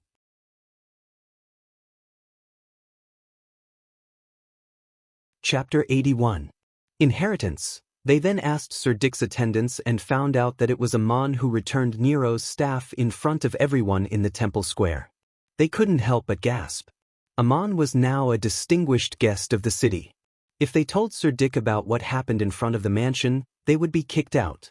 They trembled in fear and wanted to apologize to Amon in private, but unfortunately, they didn't have the chance. Thankfully, what the gatekeepers were worried about didn't happen. It seemed that Amon didn't tell Sir Dick about what happened when he visited the mansion. Instead, the second butler who was in charge of guarding the gate heard about it and called the gatekeepers to reprimand them in private. They missed such a great opportunity that was delivered to their doorstep. When Amon moved into the mansion, Roddick arranged a separate small courtyard for him. Everything he ate, wore, and used was luxurious that Amon had never seen before. It was the first time in his life that he had such luxury. However, he didn't see Roddick for several days. The governor was busy with official business these days. Roddick didn't restrict Amon's freedom of movement. Other than the inner residence, he could go in and out as he pleased and receive guests. However, every time he went out, the butler would send a carriage and guards to accompany him. This was a kind of protection and a kind of surveillance. Now, he couldn't let Amon go. Amon didn't need to pay when he went to the shops. He could buy whatever he wanted, and someone would keep tabs and pay for it. After Amon bought a few fun little things, he realized this and consciously did not buy anything else. After all, living in the governor's mansion, he did not lack anything. In this strange foreign land, he received 2 gifts in a row. The first gift was given by the gatekeepers when he went out. It was a special snack made by them and wine bought from the shops. They were apologizing and asking Amon not to complain. Amon didn't want anything from them, but he still accepted it with a smile. He could feel their hearts. If he didn't accept the gift, it would make them anxious. But if he accepted it, it would make them feel relieved and grateful. The second gift was given by the second eldest nephew of Nero, Tashin Ramington. This noble personally came to visit and expressed his gratitude on behalf of the Ramington family. He also apologized for not receiving Amon in person these few days. The gifts were simple and practical: 100 gold coins, 2 horses, and a luxurious carriage. The carriage didn't have the decorations of the nobles, so it could be used by commoners. There were also a few sets of clothes and 2 young and beautiful female slaves. The clothes were good. The coat, underwear, belt, pocket, and boots were all a set. It wasn't as luxurious as a noble's clothing, but it was very comfortable and durable. It was very suitable for people on a long journey. Judging from the fine stitches and exquisite cutting, it couldn't be bought in ordinary shops. Except for the female slaves, Amon accepted everything else and was happy to express his gratitude. Amon didn't know what happened in the shrine that day. Bama was unreasonably hostile to him, and Hilary even wanted to imprison him for interrogation. Tashin was a sensible man. He sent the gifts to the residence of the Ramington family for everyone to see. This also represented the respect and sincerity of the Ramington family. Although it was only a private act, it saved the face of the whole family. Amon didn't see Roddick for a few days. He also asked his attendants what the Ramington family was busy with. He learned that the 8th level Supreme Mage Julian of Montefiore had come to visit. He actually met another acquaintance here. Amon naturally didn't know this Supreme Mage, but Julian was an old friend of Bear. There was a list of people in Crazy Ole's message, telling Amon that if he encountered any trouble on the continent, he could go to these people for help. These people had been helped by Nietzsche or Bear. Crazy Ole's keepsake was once Bear's keepsake, and Julian was on that list. 30 years ago, Julian was still a 6th level mage, in charge of the archives of the Temple of Isis. Bear often read all kinds of ancient books and materials, so he became familiar with Julian and received some help from Julian. The relationship between the two was very good. Advancing from the 6th level to the 7th level was the most difficult threshold to cross in the practice of magic. Julian had received a lot of guidance from Bear, which was quite a rare favor. Later, when Bear committed a crime and left the Temple of Isis with Trony, the first person to notice was Julian. But he didn't stop them, nor did he warn them at the first time. Maybe it was because of Bear's kindness, or because he knew that he couldn't stop Bear. There were 3 teams that went after Bear. The one from Montefiore was supposed to be led by Julian, but Julie found an excuse not to go. Instead, a high priest from the Montefiore shrine led the team to the city of Straits to meet with Nero to hunt down Bear. Like the shrines of each city, the Temple of Isis also had 3 high priests in charge of various affairs, but the chief priest was the Adoratress, who had a high status in the Empire of Igut. Since the Temple of Isis ruled the shrines of the cities of Igut, the high priests had a high status and were on an equal footing with the lords of each city. But there were only 3 high priests. Although Bear was a supreme mage, he was just an honorary high priest with no real power at first. It was not until he became the founding member of the Academy of Magic of Igut that Bear gained a high status. As the saying goes, every carrot has its own pit. It was precisely because the original high priest disappeared while hunting down Bear that Julian, who later became a supreme mage, became the new high priest of the Temple of Isis. In a sense, Bear indirectly helped Julian. Crazy Ol mentioned Julian in his message, but at the same time, he reminded Amon that after so many years, people's hearts were still unknown. If he really encountered any trouble and wanted to ask for help, he must first figure out the situation. Amon had nothing to ask Julian for help at the moment, but he was very interested in this supreme mage and wanted to see with his own eyes how he took out Nero's relics from the space ring, so he waited patiently. He was not in a hurry, but his nephews of the Ramos family were anxious these days. When Julian came to Straits, Roddick did not mention Nero at the first moment. Instead, he gave her a grand welcome and warm hospitality. Julian went to the various shrines of the city for inspection. In fact, it was just for show. Along the way, she was warmly received and received generous gifts prepared in advance by the shrines. Each place had its own characteristics, and there were many treats that were not available in Montefiore. This kind of inspection was also a rare pleasure, and Lord Julian felt very comfortable. Lord Roddick was so enthusiastic that he accompanied her all the way and gave Julian the highest level of courtesy. He did not go home for several days and temporarily put aside other affairs in the city. But on the way out with Julian, Roddick received a secret letter from his envoy in Montefiore, explaining the background of the inspection and a message from the adoratress. Maria also asked Roddick to find a way to keep Julian in Straits. The reason was a bit complicated. After more than 30 years, the Temple of Isis finally had a new adoratress. Most people were happy, but there were also a few who were dissatisfied. The first was the Lord of Montefiore, the capital of Lower Igut. Without the adoratress, everything in the city would be decided by the Lord himself. But with the adoratress, all important matters had to be consulted by the adoratress, and the Lord's personal power was greatly weakened. The other people who might be dissatisfied were the 3 high priests of the Temple of Isis, and the reason was the same. Without the adoratress, all the real power of the Temple of Isis would continue to be controlled by the 3 of them. At the same time, they would also be in charge of the temples in the cities where Igut belonged. Julian was also one of the 3 high priests in charge. There was also a practical contradiction in this situation. If the Temple of Isis did not have the adoratress for a long time, the authority of the affairs of Igut would gradually be weakened and shaken. Therefore, this situation could not continue for a long time, and a new adoratress must be selected. But the 3 high priests did not want their real power to be weakened, so they hoped that the new adoratress would just be a symbolic decoration, and everything else would still be under their control. Maria was young and inexperienced. In her first year as the adoratress, she devoted herself to practicing magic and familiarizing herself with the various situations in the Temple of Isis, so there was no conflict. However, in her position, it was impossible for Maria to forever be a saintess who did not care about anything, nor could she forever be manipulated by others as a puppet. She was also talented and intelligent, otherwise she would not have been able to master the power bestowed by the gods in such a short time in Duk. Recently, Maria had gradually begun to take charge of some affairs of the temple independently.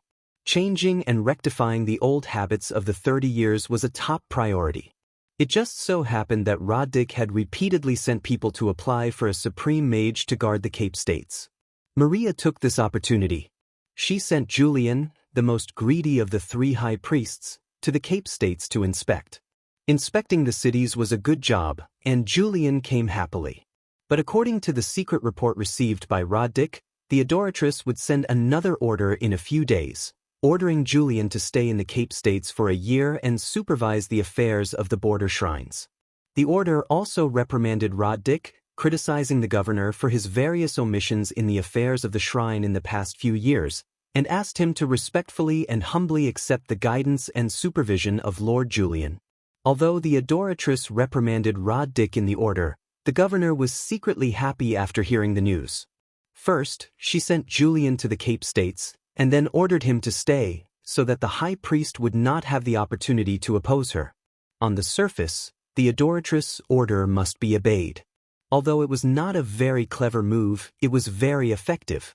A year's time was enough for Maria to appoint new people to familiarize themselves with the things Julian was originally in charge of, even if everything was back on track by the time Julian returned.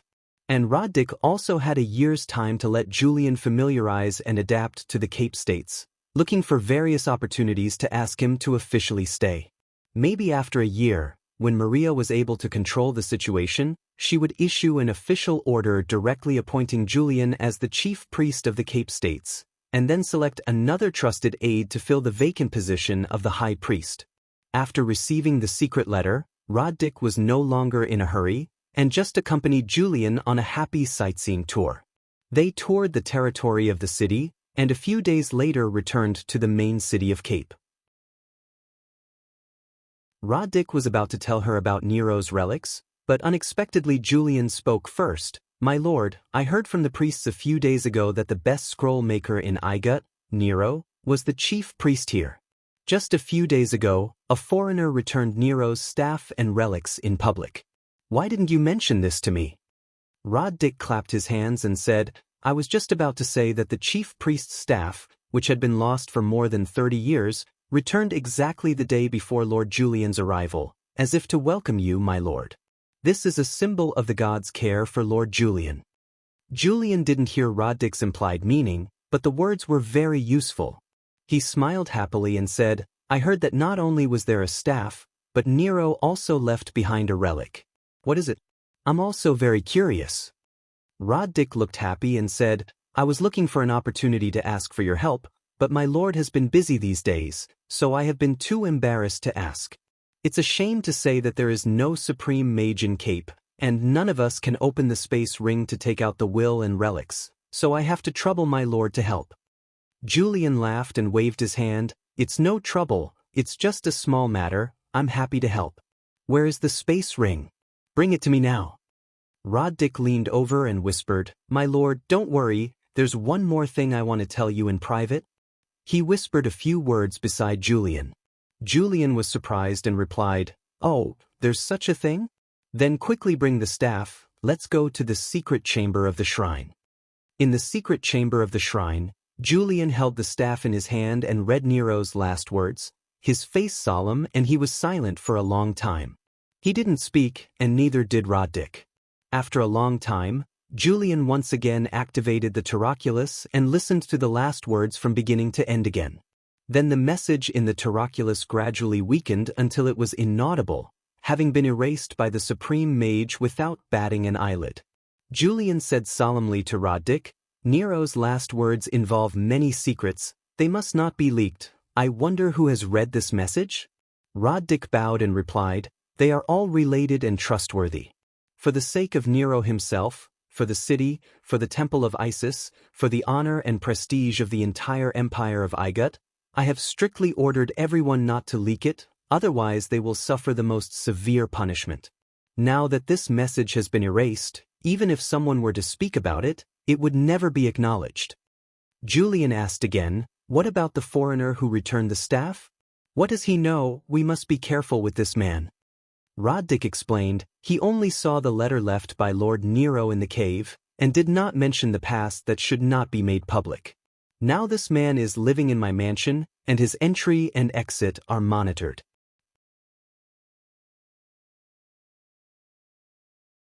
After thinking about it, he added worriedly, "This man's act of returning the staff and the relics has been regarded by the people of the city as a symbol of the gods' favor and gift. Just before your arrival, this also symbolizes your honor, so it is not good for us to be rude to this man, and we must express our due gratitude." Julian smiled and shook her head. "Lord Dick, you worry too much. I just want to meet this man and praise his noble and selfless character in person. Roddick, you can see him tomorrow, and he will be present when the relics are taken out and the will is read." That night, Roddick returned to his mansion for the first time in several days. That night, Julian stayed in the room that belonged to the chief priest of the shrine, but she couldn't sleep. Roddick did not know that the Supreme Mage had his own concerns and desires. The foreign boy named Amon should be the only person in the world who had seen the last relics of Nero. Julian thought that the secret of more than 30 years ago would never be discovered again. She did not know how many words Nero had left behind, and whether there was any mention of what had happened between him and Bear. This was what worried Julian the most. On the other hand, Nero said in the message that Bear had told him that mortals could also become gods. This sounded unbelievable, but it had to be believed. What kind of temptation could make a 9th-level supreme mage leave the shrine and become the enemy of the entire empire? And Trony, the adoratress, was actually willing to go with him? Maybe Bear really knew something, and Nero disappeared while chasing after Bear, so he should be the last person to see Bear. Maybe he also knew something. There was no relevant information mentioned in the message left on the staff. If there was such content, it was likely to be in Bear's note in the cave, and even if the foreign boy saw it, he would not say anything. No one would say anything. The next day, Amon rode in the carriage of the lord of the city to the shrine of Cape States.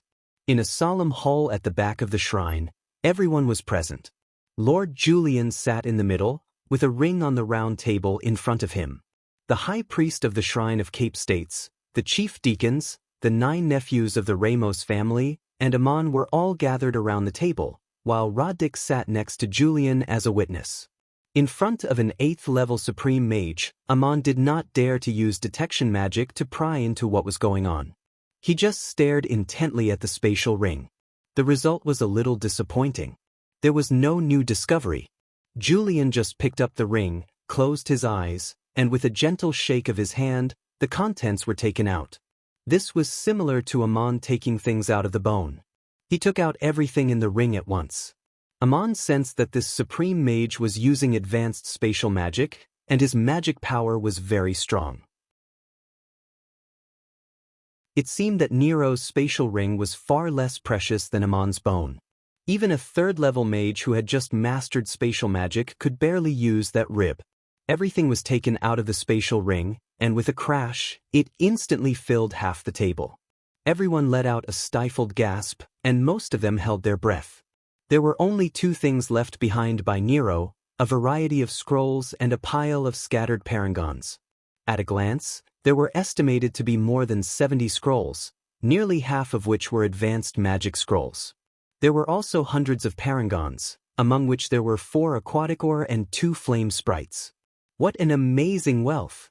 Special parangons were expensive enough, but the value of scrolls was far greater than parangons. As a supreme mage, Julian naturally knew that. He was so surprised that he almost jumped up. Hilary, on the other hand, almost fainted from the shock. Her eyes were fixed on the aquaticor and the flame sprites. Roddick, on the other hand, was the calmest. He coughed softly and reached out to pick up a scroll from the table. After opening it, he glanced at it and said, "This is Lord Nero's will. It says, 'Read and notarized by Lord Roderick,' which should refer to my father. I didn't expect to see it after so many years. Thank you, Lord Nero, for your trust. I will read it today." Nero's will was very simple.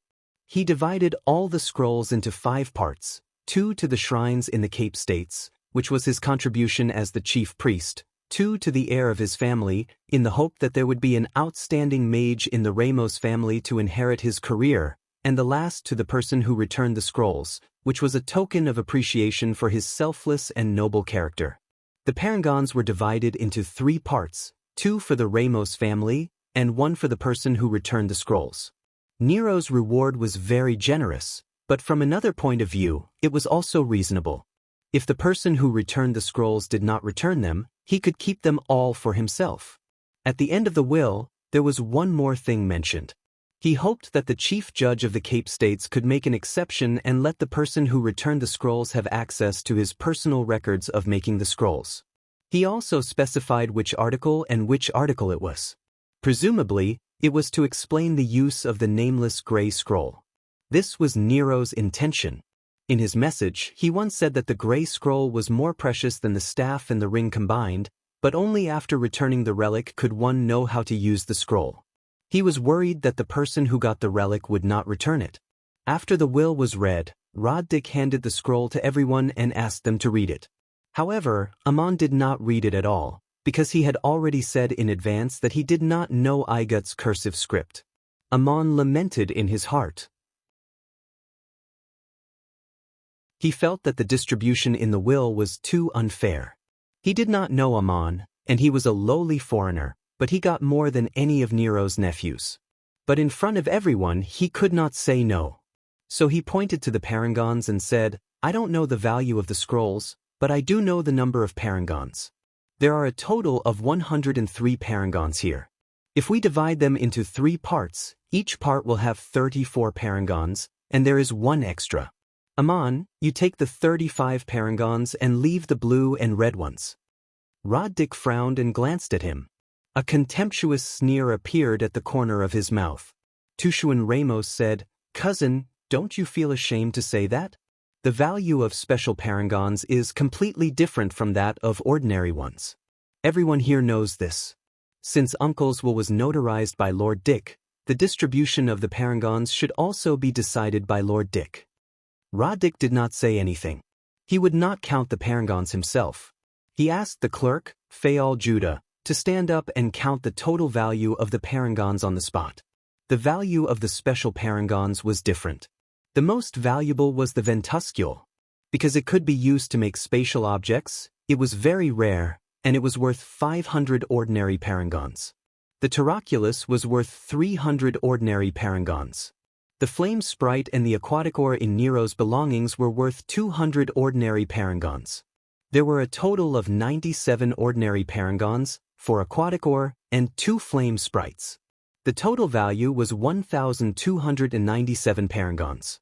If they were divided into 3 parts, each part would have 432 ordinary parangons, and there was 1 extra. After the clerk finished counting, Roddick first asked Amon, "Generous and selfless foreigner, how do you want this reward?" Amon was also stunned. He did not expect Nero's belongings to be so valuable. He mainly wanted the scrolls, but he could not show it. Hearing the mayor's question, he answered, "These colored parangons are so valuable that I don't want too much. I just want a red one and a blue one. It's convenient to carry them around. Forget about the small change. Thank you to the servants in the mayor's mansion. Lord Dick, please give them to me. Thank them for taking good care of me these days." Amon was straightforward and beautiful. He only asked for 1 aquatic ore and 1 flame sprite. The reason he gave was also very reasonable. It was convenient to carry them around. No matter who it was, it would not be easy to carry more than 400 parangons on a journey. If they were exchanged for gold coins, one person would not be able to carry all of them. One would have to use a carriage. Amon generously gave the remaining 32 parangons to the servants in the mayor's mansion. Roddick was very satisfied.